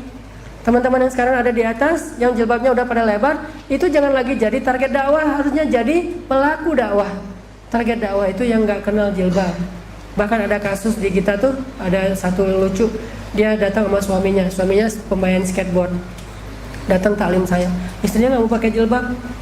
Dia bilang, saya boleh nggak Ustadz datang ke taklim tapi nggak pakai jilbab? Saya bilang, boleh. Bukan boleh nggak pakai jilbab, boleh datang ke taklim walaupun nggak berjilbab. Sebagaimana orang boleh masuk Islam walaupun belum bisa meninggalkan khamar kan? Emangnya dilarang masuk Islam kalau masih minum khamar? Nggak dilarang, yang dilarang itu minum khamar, bukan masuk Islamnya. Tapi kalau dia belum bisa ninggalin khamar, tetap masuk Islam, boleh banget dalam Islam. Masuk Islam tapi masih berzina, boleh kata Nabi. Ya Rasulullah, saya mau masuk Islam tapi saya belum bisa berhenti berzina, gimana? Masuk aja kata Nabi. Nabi nggak mengatakan kalau belum berhenti berzina jangan masuk Islam. Enggak, justru gara-gara setelah masuk Islam, pelan-pelan nanti dia meninggalkan. Pas sudah masuk Islam, Nabi bilang, gimana pendapat kamu kalau ada yang berzina dengan ibu kamu? Wah, saya gebukin tuh Rasul. Gimana pendapat kamu, perasaan kamu kalau ada yang berzina dengan istri kamu? Wah, saya cincang. Gimana perasaan kamu kalau ada yang berzina dengan adik perempuan kamu? Saya habisin. Begitulah perasaan laki-laki yang ibunya kamu zinahi, yang istrinya kamu zinahi, yang adik perempuannya kamu zinahi, yang anak perempuannya kamu zinahi. Mereka juga gak suka. Astagfirullahaladzim. Akhirnya dia sadar, diusap dadanya oleh Rasulullah. Kemudian Rasulullah doakan, ya Allah, kuatkan imannya, dan bersihkan hawa nafsu atau kemaluannya. Sejak saat itu dia bilang apa? Dulu zina adalah perbuatan yang paling saya suka, sekarang zina adalah perbuatan yang paling saya benci. Jadi nggak dilarang masuk Islam walaupun dia masih senang dosa. Nah tadi ada yang datang ke saya, Ustadz saya pengen ikut taklim tapi saya belum bisa berjilbab, boleh nggak Ustadz? Boleh, dalam kurung boleh taklimnya, jilbaban ntar aja dibahas. Datang, lama-lama kan jadi risih sendiri kan, dengar taklim sendiri, yang lain jilbab dia nggak jilbab. Akhirnya minjam mukena di masjid. Cuman beberapa kali minjam mukena di masjid buat dia nggak nyaman karena mungkin mukena itu udah berkali-kali dipakai orang ya, belum dicuci mungkin. Ini juga buat masjid kita nyediain, di masjid tuh sediain sarung yang banyak, sediain mukena yang wangi, minimal wangi molto lah ya, sediain taruh biar orang datang ke masjid langsung pakai kalau dia nggak bawa dari rumahnya. Nggak, karena masjid jangan hanya menerima orang-orang yang udah soleh untuk sholat. Datang ke masjid kok nggak siap? Ya, memang banyak yang datang ke masjid itu belum siap, justru dia siapnya setelah pulang dari masjid. Jadi jangan paksain orang datang ke masjid itu jilbabnya itu udah layak untuk sholat, karena emang mukena harusnya kan nggak perlu ya. Kalau orang udah syar'i hijabnya pasti udah nggak perlu mukena kan. Dia sholat di jalan juga, di mall juga udah nggak perlu pakai mukena. Istri saya di mana-mana kalau jalan nggak pernah bawa mukena karena juga udah pakai jilbab kayak gitu. Nah, tapi kan nggak semua orang kayak gitu yang datang ke masjid. Siapa tahu baru dapat hidayah dengerin booster di jalan, tiba-tiba, aduh kangen pengen ke masjid, udah lama banget ke masjid. Mampir di masjid nggak ada mukena, hilang lagi tuh hidayah kan. Sediakan di masjid itu mukena, sarung, kalau perlu sendal. Nanti kalau yang datang ke masjid misalnya pengen bawa oleh-oleh, bawa aja oleh-oleh sendal misalnya. Akhirnya yang akhwat tadi, perempuan tadi datang, besok-besoknya bawa jilbab masukin ke dalam tas. Pas sampai ke masjid dia pakai, diikat di sini, dengerin taklim. Pulang dia lepas lagi, masuk ke masjid gitu lagi. Lama-lama saya bilang ke suaminya, kalau gitu ya sering-sering aja bikin taklim, ikut taklim setiap hari aja ikut taklim, biar setiap hari dia pakai jilbab. Lama-lama setiap hari dia pakai jilbab pas taklim. Awal-awalnya dia bilang nggak enak ya, gatal di sini tuh kalau pakai jilbab nggak enak, rasanya risih gitu, nggak nyaman. Lama-lama setelah sekian bulan dia ngerasa aduh udah kadung juga, orang udah pada tahu saya pakai jilbab, udah aja sekalian. Sekarang udah istiqomah, udah nggak pernah lagi melepaskan. Hidayah itu berproses, semua orang butuh proses untuk memperbaiki diri, dan disitulah gerakan, disitulah dakwah. Kalau ada teman-teman yang akhwat nanti datang taklim di Malang, dilihat sama teman-teman pengurus dakwah di sini nggak pakai jilbab, itu jangan dipelototin. Justru dia tuh harus di treatment lebih spesial. Mbak, ini minum, kasih air putih misalnya, atau teh teh hangat yang ada aroma yasminnya misalnya, itu kasih teh hangat dengan daun yasmin, terus kasih kayak kue atau apalah, ditemenin ngobrol, tapi jangan terlalu maksa juga, jangan sok kenal sok akrab kan, jadi malah jadi risih. Udah setelah itu dia ngerasa nyaman, oh masjid saya kok saya diperhatiin ya di masjid, nggak dikucilkan, nggak dipelototin. Kan ada orang yang satu masjid yang ikut taklim sudah bercadar semua, kadang-kadang ngelihat ada yang belum bercadar aja kalau orang dipelototin, dimarah-marahin, kan jadi nggak nyaman tuh belajarnya. Padahal cadar juga bukan wajib, yang wajib itu berjilbab. Soal cadar itu pilihan, ada yang bercadar saya respect banget, yang nggak bercadar juga nggak masalah. Karena bahkan Syekh Utsaimin sekalipun yang di Saudi banyak orang bercadar mengatakan cadar itu bukan kewajiban, cadar itu adalah pilihan nyaman atau tidak nyaman. Kecuali buat orang yang mungkin wajahnya tuh sarah banget lah ya, cantiknya tuh cantik malaikat gitu. Dan kalau orang ngelihat langsung kelepek-kelepek, itu harus cadar. Tapi kalau udah punya istri nggak akan kelepek-kelepek. Kalau misalnya mau lihat, biar istri aja lagi rempong lalu lalang gitu. Ngeliat istri, satu kali ngeliat istri sama kayak 2 rakaat sholat sunnah. Dan itu nggak akan dapat kalau belum nikah. Belum nikah, sholat sunnah, udah nikah, lo kok nggak sholat sunnah? Udah ngeliat istri, beda. Intinya teman-teman, jangan terlalu perfeksionis, idealis kepada orang lain. Cobalah idealisnya ke diri sendiri. Kalau ke orang lain tuh toleran. Jadi kalau ke orang lain tuh nggak apa-apa deh. Kalau ke diri sendiri harusnya gitu. Selama ini terjadi kebalik, ke orang lain harusnya tuh kamu gini, harusnya kamu gitu. Ke diri sendiri, saya kan. Ke diri sendiri selalu ada reason, selalu menyampaikan alasan-alasan, selalu ada toleran, selalu ada keringanan. Ke orang lain tuh tegas. Balik deh. Umar tuh orangnya kayak gitu, ke diri sendiri dan keluarganya tegas, ke orang lain dia toleran. Umar tuh kayak gitu. Bukan sebaliknya, ke orang lain tegas, ke diri sendiri toleran.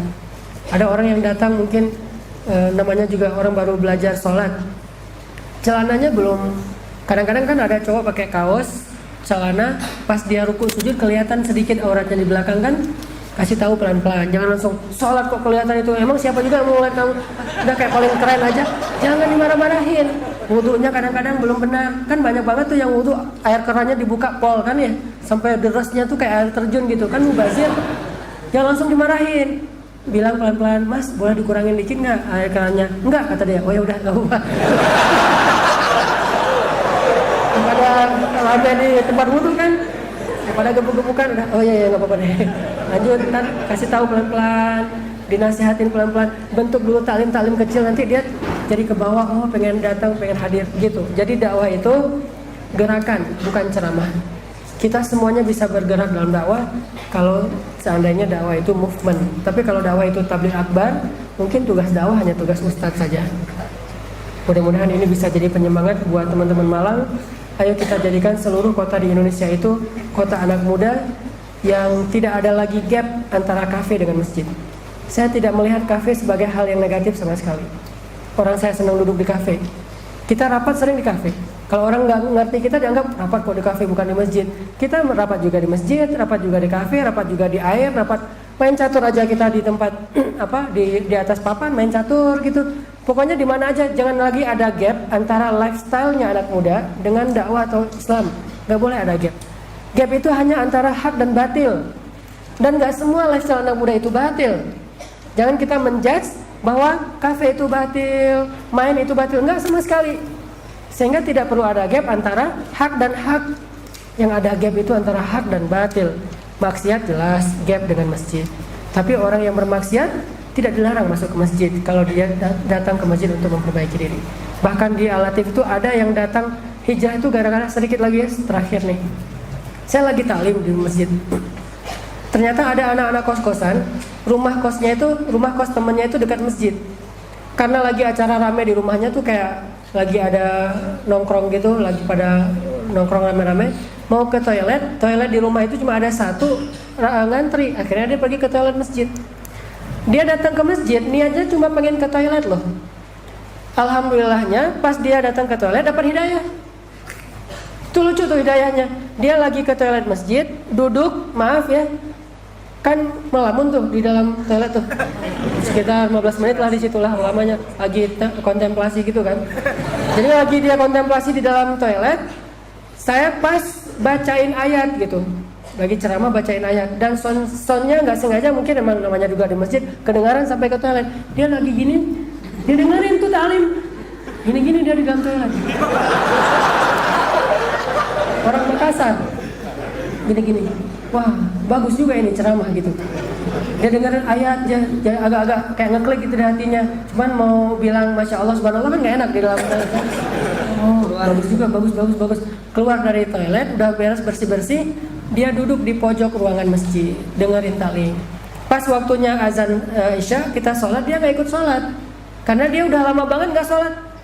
Terakhir dia sholat, kelas 5 SD kata dia. Sekarang udah kuliah. Gak pernah sholat, bahkan Idul Fitri juga enggak. Idul Fitri dia cuma ngambil bagian opor ayamnya. Enggak mau sholat Id. Kalau ini kan masih mending ada yang sholat setahun 2 kali kan, Idul Fitri sama Idul Adha. Itu juga kadang-kadang masbuk lah gitu. Kenapa masbuk? Pakai gaya sholat Jumat. Khotibnya baru naik mimbar, masih lama. Nanti kalau khotibnya udah turun mimbar baru kita datang ke masjid. Padahal Idul Fitri Idul Adha mah khutbahnya setelah sholat. Wah, baru juga khutbah. Padahal sholat dulu baru khutbah. Kalau Jumatan khutbah dulu baru sholat. Dia kebalik. Dengerin. Pas kita sholat Isya dia masih duduk di pojok. Ternyata pas saya waktu itu sholat Isya baca kalau nggak salah surat Al-Haqqah. Nggak tahu gimana kena di hati dia nangis di pojok. Malu ketahuan orang langsung diusap-usap gitu, dia nangis. Setelah itu setiap Rabu dia datang untuk ikut taklim. Ditelepon sama mamanya. Lagi di mana kamu? Di masjid. Hah? Kok di masjid? Mamanya heran gitu. Karena biasanya di tempat-tempat hiburan atau di mana, sekarang adanya di masjid. Pulang-pulang ke Makassar pas liburan Ramadan jadi muazin sholat subuh di masjidnya. Nggak sengaja loh masuk ke masjid. Makanya jangan remehin orang yang datang ke masjid. Walaupun cuma tiduran doang, Masjid itu jangan ditutup kalau perlu. Jangan bilang ini bukan hotel. Masjid itu emang untuk kaum muslimin 24 jam terbuka. Cuma memang ada manajemennya karena banyak juga kasus buku hilang, Quran aja diambil ya. Mungkin dia pengen baca di rumah kali ya. Cuman ngambilnya agak banyak sih, sampai 30 ngambilnya tadi. Atau mungkin mau ngadain selamatan kali di rumahnya. Ambilnya 30 bawa pakai kantong kresek. Ketahuan pakai CCTV soalnya. Tapi kita biarin aja, beli lagi Quran yang baru.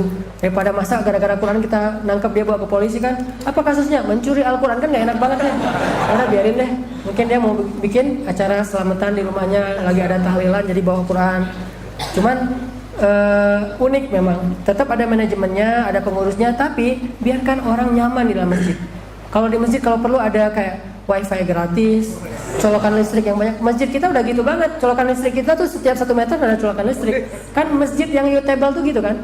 Masjid U-table, gimana masjidnya? Pertama, wifi-nya gratis. Kedua, colokan listriknya banyak.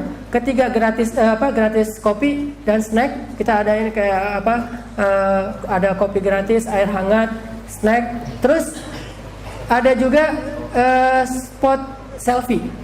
Jadi masjid yang instable.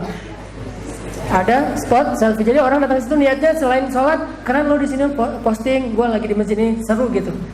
Sehingga mudah-mudahan dengan demikian gerakan dakwah ini bukan hanya diramaikan oleh orang-orang yang sudah alhamdulillah janggutnya panjang karena udah paham Islam, yang jidatnya udah tebal gitu karena rajin sujud. Kalau saya mah udah berkali-kali di gini-gini nggak tebal-tebal juga. Mungkin sajadahnya terlalu lembut kali ya, nggak ngaruh gitu. Atau emang nggak tahajud. Jadi ada orang yang masya Allah jidatnya sampai hitam, rajin sujud. Kita husnuzon aja ya, janggutnya panjang masya Allah karena ikut sunnah Nabi. Ada yang jubahan, celananya ngatung. Bukan itu target dakwah, harusnya mereka pelaku dakwah. Target dakwah justru buat yang rambutnya panjang. Walaupun rambut panjang sebetulnya bukan cuma tren 2017 loh. Kalau 2017 kan cowok yang keren tuh rambutnya panjang, jenggotnya tipis, sama kumisnya Van Dijk gitu kan, yang gitu. Kalau nggak ada jenggot pakai itu wak doyok lah, diolesin gitu biar janggotan. Tapi sunnah Nabi juga rambut panjang. Nah itu yang jadi target, yang tatoan itu target dakwah. Alhamdulillah kita kalau ngadain 10 malam terakhir Ramadan, yang ikut tahajud itu tatoan semuanya, pada badannya gede-gede gitu, tapi nangisnya paling kenceng loh. Imamnya aja nggak gitu-gitu amat nangisnya tuh, makmumnya berarti masya Allah ya, sadarnya lebih daripada saya. Saya yang baca, aduh kok ini makmumnya lebih cepat nangis daripada saya. Saya baru baca Bismillah udah pada nangis. Nah saya mah tunggu pemanasan dulu baru bisa nangis, nih mah udah nangis. Sampai akhirnya saya nangis gara-gara mereka nangis. Subhanallah kan. Nah ini artinya target dakwah itu harusnya kayak gitu. Kita jangan dimanjain terus hanya dengan taklim. Ayo kita bareng-bareng bantu agama Allah, agama Rasulullah. Kita sebarkan dengan damai, dengan akhlak mulia, tidak dengan kekerasan, tidak dengan paksaan. Karena Islam aja la ikraha fiddin. Tidak ada paksaan dalam masuk agama Islam. Masuk agama Islam aja nggak dipaksa, apalagi masuk organisasi kan ya. Nggak boleh maksa sama sekali. Masuk masjid kita harus ke masjid ini, yang masjid lain jangan. Nggak boleh. Harus ikut ormas kami yang lain nggak. Orang masuk Islam aja nggak boleh paksa, apalagi masuk ormas. Udah kita dengan akhlak baik-baik dan hindari perdebatan fikih. Jangan sibuk masalah yang diikhtilafkan, yang satu kunut, yang satu enggak, yang kunut mangga, yang enggak emang enggak. Kalau begitu kita akan ribut terus panjang tahun. Ramadan ribut dengan 11 apa 23. Subuh ribut dengan kunut apa enggak. Nanti ribut dengan ada yang meninggal, ribut dengan tahlilan apa enggak. Malam Jumat ribut Al-Kahfi atau Yasinan. Yang Yasinan mangga, yang Kahfian mangga. Karena sama-sama baca Quran kan. Tapi kan sunnahnya jelas hadisnya. Tapi memang Nabi melarang kita baca Yasin. Bukankah Yasin juga Al-Quran? Jadi yang mau baca Yasin silakan, yang mau baca Al-Kahfi silakan, yang mau membaca Al-Ikhlas karena cuma ikhlasnya cuma itu, ya silakan. Saya nggak sanggup Al-Kahfi setengah juz kan, Yasin 1/4 juz nggak kuat, saya ikhlas aja. Yang ikhlas aja boleh nggak? Apa? Al-Ikhlas boleh. Bukankah ada sahabat yang masuk surga gara-gara cinta kepada Al-Ikhlas? Jadi nggak ada yang buruk, semuanya juga ayat Al-Quran. Bahkan mungkin dia cuma baca Alif Lam Mim aja udah dapat pahala 1 huruf. 10 kebaikan, dan itu 3 huruf loh, 30 kebaikan. Kenapa kita malah saling menghujat? Yasin itu berapa huruf? Al-Kahfi itu berapa huruf? Sama-sama pahalanya gede itu. Sesama ahli surga jangan saling menghujat, menyalahkan. Orang sama-sama bergandengan kok masuk surganya. Jadi hindari perdebatan fikih supaya lebih nyaman dakwahnya nih. Nanti kalau mau milih, saya mau ke NU aja, silahkan. Di NU juga saya kenal banyak keluarga besar saya itu orang NU loh. Karena istri saya itu orang Tuban, Langitan, Lamongan tuh. Banyak orang NU, keluarga saya dari Aceh orang Muhammadiyah. Jadi saya pernikahan antara dua ormas. Muhammadiyah dengan NU. Saya Muhammadiyah, istri saya NU. Bahkan dia dari kecil belajar ngafal Qur'annya itu di pesantrennya NU. Jadi ngafal Quran dari SD itu di pesantren NU di daerah Kediri. Di Kediri kemarin yang tempat saya dakwah kemarin, istri saya belajar di situ awalnya. Artinya nggak usah ribut lah masalah ikhtilaf, maulud dan segala macam. Kalau kita nggak setuju, ya udah kita bikin apa yang menurut kita yakini. Yang lain kita hargai aja. Insya Allah dengan demikian dalam waktu dekat umat Islam akan lebih eksis, akan lebih rahmatan lil alamin. Barakallah. Assalamualaikum warahmatullahi wabarakatuh. Waalaikumsalam warahmatullahi wabarakatuh. Ada ya. Emang kalau hidayah udah menyapa itu rasanya sejuk di dalam dada Ustaz ya. Baik teman-teman sekalian, sebelumnya kita ingin mengumumkan beberapa hal. Yang pertama teman-teman silakan ikutan kuisnya. Bisa foto terbaik, cari angle-nya Ustaz ya. Ustaznya aja dengan sama saya. Malu kan. Jadi angle Ustaz yang terbaik gitu kan, sama caption yang menarik. Nanti like terbanyak insya Allah akan mendapatkan buku Quran. Gitu ya. Di tag ke akun IG Al-Ghifari MLG sama move.mlg ya. Al-Ghifari MLG sama move.mlg. Om audio, ini kok uang ngomong ya? Om, belakang, tuh ngomong lagi, Mas. Baik, mungkin saya suruh berdiri, tapi jangan deh. Sebelumnya saya mau menyampaikan bahwasanya di sebelah kanan kiri kalian nanti ada penggalangan dana untuk Somalia dan Palestina dari DPUDT sama Rumah Zakat. Jadi silakan,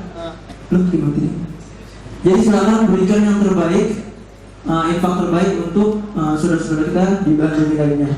Juga kami ingin menyampaikan bahwasanya Ustadz ada buku loh, bukunya bagus. Ini nggak pakai PowerPoint ya, insya Allah nggak ada sih. Nggak kayak dulu lagi, sekarang bukunya tim. Ini judulnya Booster Ramadan. Ya silakan bagi teman-teman yang ingin, saya nggak jualan loh ya, nggak jualan nih, nggak dapetin harga. Silakan nanti ke depan aja tanya panitianya ya. Harganya tanya panitia. Sama juga ada ini jus 2930 Ustadz terangkan lagi ya. Insya Allah nih suaranya. Kalau pengen nangis bareng-bareng sama istrinya, kalau udah punya, kalau belum mohon bersabar. Baik Ustaz, sekarang saya tanya jawab. Insya Allah ada beberapa pertanyaan Ustaz. Yang pertama adalah Assalamualaikum Ustaz. Ini dari apa Ustaz? Assalamualaikum warahmatullahi wabarakatuh. Ustaz, alhamdulillah sekarang saya sedang belajar untuk berhijrah. Saya sudah memutuskan hubungan bersama pacar. Masya Allah. Akhirnya sudah memutuskan hubungan dengan pacar selama 3 tahun dengan mengutarakan niat bahwa saya ingin berhijrah secara langsung. Di awalnya dia kaget dan tidak menerima keputusan saya. Saya menjelaskan dengan baik-baik bahwa kita berpacaran lama tidak menjamin bahwa kita akan menikah, dan panjang lebar saya menjelaskan, dan akhirnya dia menerima dengan syarat kita tetap berteman dan tidak boleh menjadi musuh. Tapi Ustadz, karena itu dia masih menghubungi saya. Menanyakan sudah makan belum, lagi apa, dan sebagainya. Saya merasa tidak jauh berbeda dengan sebelum memutuskan hubungan pacaran yang sewaktu itu saya pacaran LDR juga. Saya bingung jika saya menjauhi, saya takut dibilang memutus hubungan silaturahmi. Sedangkan jika seperti ini terus, saya tidak bisa move, Ustaz. Saya sudah bilang ke dia bahwa saya merasa terganggu dengan perilaku dia. Dia menjawab bahwa itu adalah bentuk tanggung jawab dia.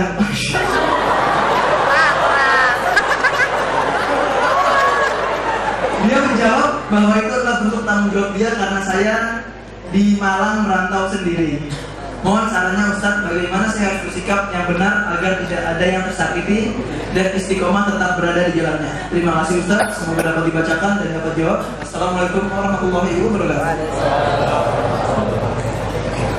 Baper gini pertanyaannya. Ada yang lebih baik daripada memutuskan. Kalau menurut saya sih, sebelum mutusin mending halalin dulu. Yuk kita putus yuk, jangan, yuk kita halal yuk gitu. Jadi jangan diputusin tapi dihalalin. Kecuali kalau nggak mau halalin, berarti emang dia nggak serius. Udah serius cuma belum diserestui sama orang tua, harokah, move, ayo terus berusaha berjuang, jangan menyerah gitu ya. Lebih baik kita tahu dan apa bahasa standarnya mah, lebih baik kita gagal setelah mencoba kan daripada kita berputus asa duluan. Kalau perlu ajak juga calon mertua untuk taklim dan mention ustadznya dulu. Minta, Ustadz saya lagi bawa calon mertua, boleh nggak dibahas bab itu sedikit aja disinggung. Nanti saya akan bahas hadis tentang janganlah kalian menolak lamaran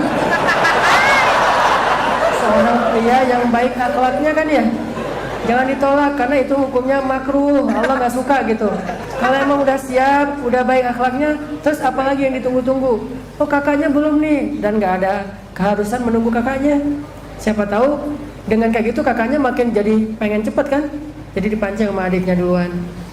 Kalau menurut saya sih coba tawarin halal dulu, dan nggak masalah LDRan tapi udah halal, daripada kayak gini jadi fitnah hati. Dan tetap aja nggak berkah. Walaupun bahasanya cuma nanya, kamu malam ini mau dibangunin tahajud nggak gitu. Sampai dia nggak tidur demi bisa membangunkan tahajud kan. Jam 3 langsung bangun tahajud. Oh kok kamu cepat banget? Ya alhamdulillah demi kamu. Padahal dia nggak tidur. Begitu kita tahajud dia tidur.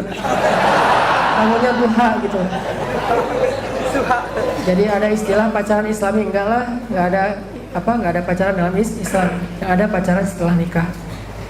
Jadi coba ajak halal dulu. Ikhtiarnya doa supaya hati mertua itu dibuka. Kedua, ajak mertua taklim pelan-pelan. Anggap aja itu jadi tantangan dakwah kita buat calon mertua. Ketiga, pantaskan diri kita, terutama yang cewek, karena kalau cewek kan nggak bisa terlalu agresif seperti cowok ya. Pantaskan diri kita. Mudah-mudahan Allah kasih jalan. Nggak usah khawatir menikah usia dini atau belum siap. Nggak harus tunggu siap untuk menikah. Setelah menikah nanti Allah siapkan. Toh nggak ada yang berubah kok.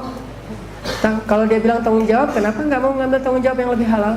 Nggak ada yang berubah setelah nikah. Malah setelah nikah rezekinya jadi dua jalur. Rezeki kita sama rezeki istri. Saya sendiri ngalamin setelah menikah jauh lebih berkah rezekinya daripada sebelum nikah. Walaupun mungkin kebayangnya setelah nikah nanti yang tadi tuh bayar listrik atau bayar air, kos-kosan. Toh sebelum kita nikah juga kan bayar listrik kan? Emang ada jomblo tuh gratis listrik? Jomblo tuh kos-kosannya gratis, nggak ada kan? Sama aja. Cuman kalau tadi sendiri jadi berdua, tabung berdua. Saya kenal teman saya yang nikahnya usia kelas 2 SMA. Satu ketua OSIS, suaminya, istrinya wakil ketua OSIS. Berangkat sekolah boncengan berdua. Kitanya yang lemes gitu ngelihat. Kalau lagi rapat OSIS, duduk di sebelah, catetin. Suaminya lagi mau apa, istrinya yang catat. Nanti kalau nggak beres pas rapat, diteruskan di rumah. Kan enak tuh. Nah kita mah ngelihat aja, ngelongo gitu. Oh gini ya. Terus kita gimana nih, kita melampiaskan ke apa nih? Nikah muda itu beda lah. Makanya Nabi kenapa seru banget nikah dengan Aisyah? Karena Aisyah tuh masih ABG kan. Makin muda, makin seru. Sampai Nabi mengatakan nikahilah perawan yang muda, karena kamu akan bersenang-senang dengan dia dan dia bersenang-senang dengan kamu. Bersenang ini jangan hanya yang itu aja ya, tapi segala hal lah. Masih seru jalan-jalan, seru ledek-ledekan, itu kan seru ledek-ledekan. Kayak kata Nabi, Aisyah kalah, kata Rasulullah, Rasulullah curang, ledek-ledekan kan, tapi seru gitu. Yang gitu-gitu sih. Jadi halalkan, bukan putuskan. Oh, enak ya, sambil masak gitu ya, foto-foto misalnya. Selanjutnya ada pertanyaan recommended dari CP-nya. CP-nya baper kayaknya nih. Ini dari recommended dari CP-nya. Assalamualaikum, saya ingin bertanya kepada Ustaz Hanan. Saya pernah dengar kisah cinta dalam diam Fatimah dan Ali hingga setan tidak mengetahui. Apakah benar diam seperti itu atau harus segera bergerak? Pertanyaan satu lagi Ustaz. Teman saya non muslim, sudah banyak belajar Islam, bahkan mendakwahi teman-teman muslim dengan berani. Bagaimana caranya agar teman saya mau bersyahadat? Sekedar info, teman saya non muslim tersebut hadir di acara ini. Masya Allah. Pertanyaannya apa tadi? Jadi bagaimana caranya? Yang pertama adalah apakah benar cerita dalam diam seperti itu atau harus segera bergerak? Pertanyaan kedua adalah teman yang non muslim ini ada di kajian ini, lalu temannya yang sering didakwai sama teman non muslim itu ingin agar teman non muslimnya bisa bersyahadat. Bagaimana Ustaz? Dalam Islam itu ya, kan ada kaidah la ikraha fiddin, tidak ada boleh paksaan dalam masuk agama Islam. Tahu nggak teman-teman, kalau ada teman kita non muslim sedang sakit dan dia nggak mampu berobat, terus kita menawarkan dia untuk membantunya membayarkan semua biaya pengobatan dengan syarat dia masuk Islam, itu kata para ulama fikih termasuk paksaan, nggak boleh kayak gitu. Jadi kalau ada non muslim teman kita yang sakit dan butuh bantuan, bantu aja, nggak usah sambil bantu ngajak masuk Islam. Kalau kita mau bantu dia, murni karena kita manusia, sesama manusia saling membantu dan tetap berpahala di sisi Allah. Allah tidak melihat agamanya apa untuk memberikan pahala kalau dalam kebaikan sesama manusia. Tetap, cuman nanti kalau setelah dia sehat, lama-lama kita udah dekat sama dia, kita pelan-pelan ngajak dia masuk Islam itu boleh, karena tidak ada lagi syarat kan. Kalau syarat dia ditolong adalah masuk Islam, itu paksaan berarti. Syarat dia ditolong adalah bersyahadat, itu berarti paksaan. Dan la ikraha fiddin, Allah malah nggak ridho dengan perbuatan kita. Sehingga bantu-bantu aja, kalau mau ngajak aja. Dua momen yang berbeda. Sehingga biarkan orang melihat Islam itu dari akhlak dulu sebelum melihat dari syariat. Jangan tampilkan Islam dengan sholat, jangan tampilkan Islam dengan syariat, tapi tampilkan Islam, displaynya itu adalah akhlak. Walaupun sholat lebih penting daripada akhlak, tapi yang didisplay akhlak duluan. Sampai orang menyimpulkan, kok kamu luar biasa ya, belajar dari mana? Islam yang menyuruh kayak gini. Orang kalau nyebut tentang Muhammad, apa duluan yang disebut?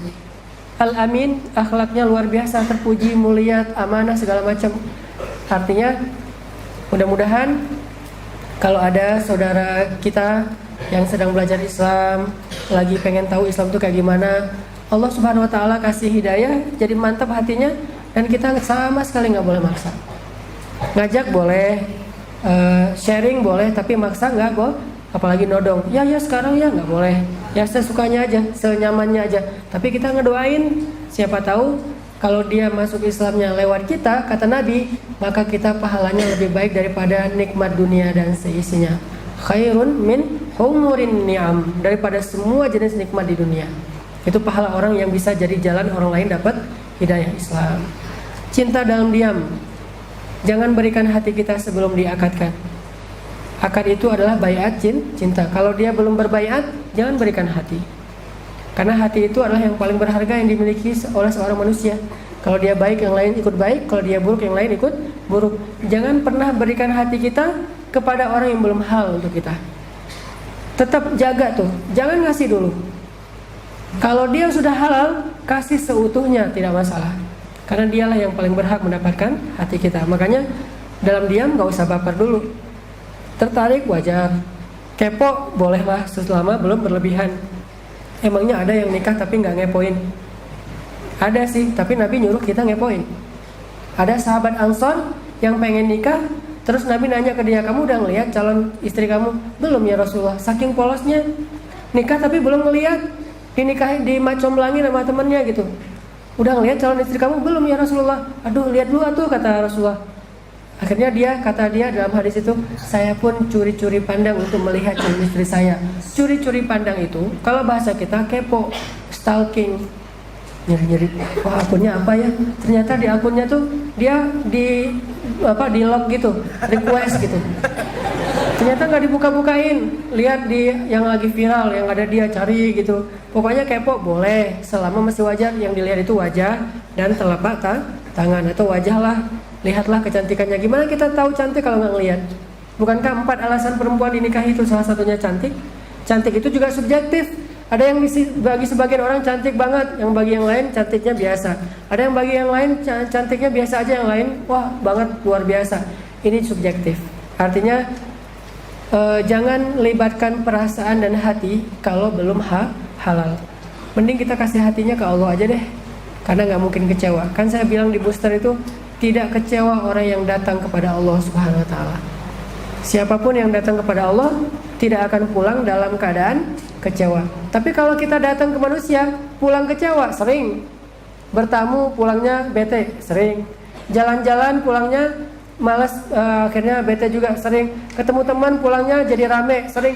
Tapi kalau pergi ke Allah pulangnya nggak mungkin kecewa. Mending kita libatkan hati kita ke Allah dulu. Nanti orang yang mau mengambilnya, ambillah di sisi Allah dengan saya terima nikahnya. Jadi kalau dia bilang, aku boleh nggak ngedapetin hati kamu?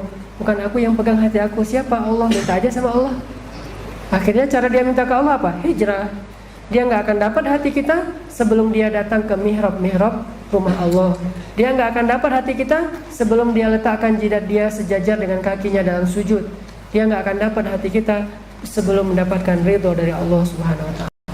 Jadi jangan baper walaupun dalam diam. Terima kasih Ustaz. Ini Ustaz ada yang mau nanya. Assalamualaikum warahmatullahi wabarakatuh. Bagaimana Ustaz kita meluruskan niat kita saat kita mau ngajak teman move di jalan kebaikan, misal dengan ngepost tadi. Tetapi seperti kata Ustaz bilang, saat kita ikut taklim itu kita merasa bangga dan keren. Di lain sisi kita takut merasa ria. Apakah kita berdosa Ustaz? Sedangkan ada yang bilang tidak usah posting-postingan gituan. Tanpa diposting pun Allah sudah tahu.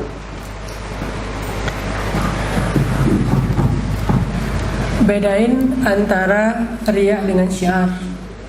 Gak semua orang yang ngeposting kebaikan itu dia ria. Ria itu amalan hati dan kita nggak tahu isi hati orang. Yang tahu cuma Allah.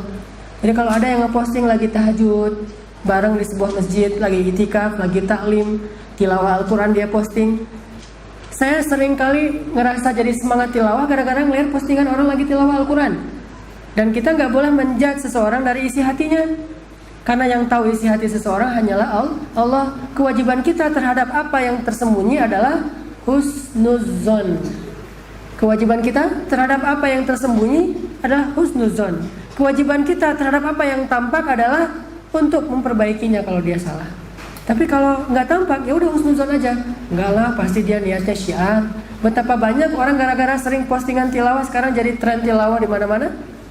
Kayak kemarin tuh ada anak pemuda hijrah bikin siapa yang baca 1 juz makan di warung warteg keliling dia gratis kan. Akhirnya muncul lagi sekarang siapa yang baca 1 juz bisa ngisi Pertamax gratis.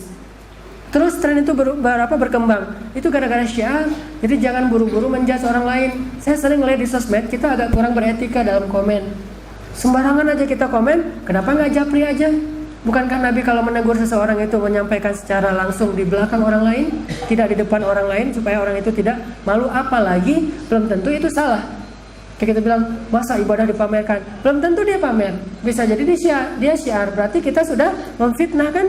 Komen kita jadi fitnah. Fitnah menggugurkan amalan-amalan kita atau mentransfer dosa dia kepada kita.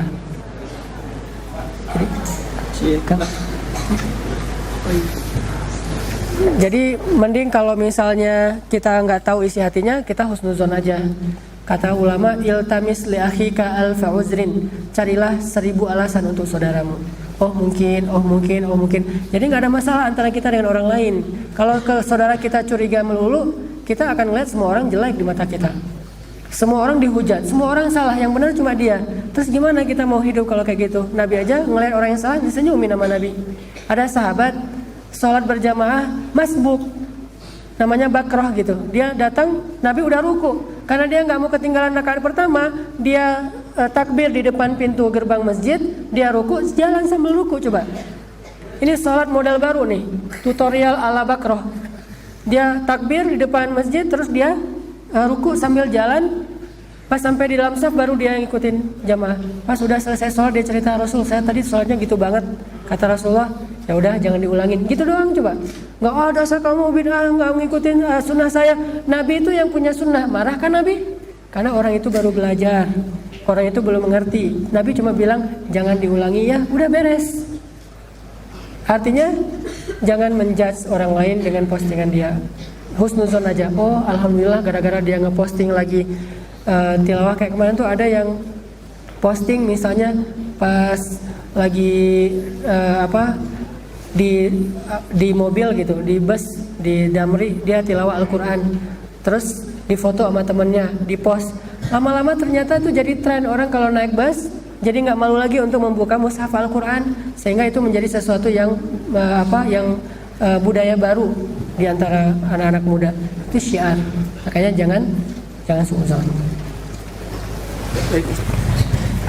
Cek. Yang ini aja.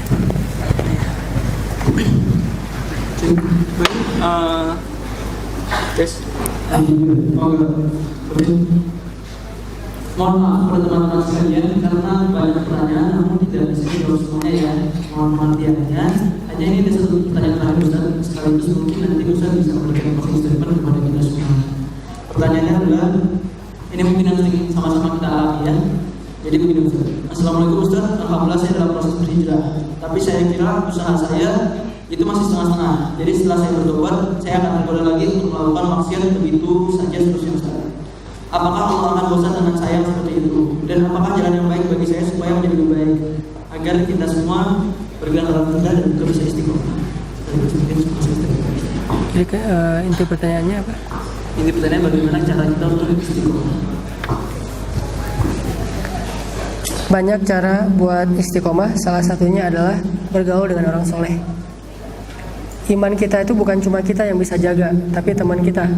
Almaru ala dini khalilih. Seseorang itu tergantung agama temannya. Artinya kalau temannya senang tahajud, kita pasti akan jadi ke bawah. Minimal subuh kalau nggak tahajud. Kalau teman kita senang silaturahim, kita jadi senang bergaul. Teman kita orangnya senang sedekah, kita minimal takjub dengan orang yang rajin sedekah walaupun nggak bisa sedekah serajin dia. Jadi cari orang-orang yang punya kelebihan, yang punya keistimewaan yang kita nggak punya, bergaul sama dia. Bergaul itu bukan cuma bertemu, tapi jadi teman dekat dia.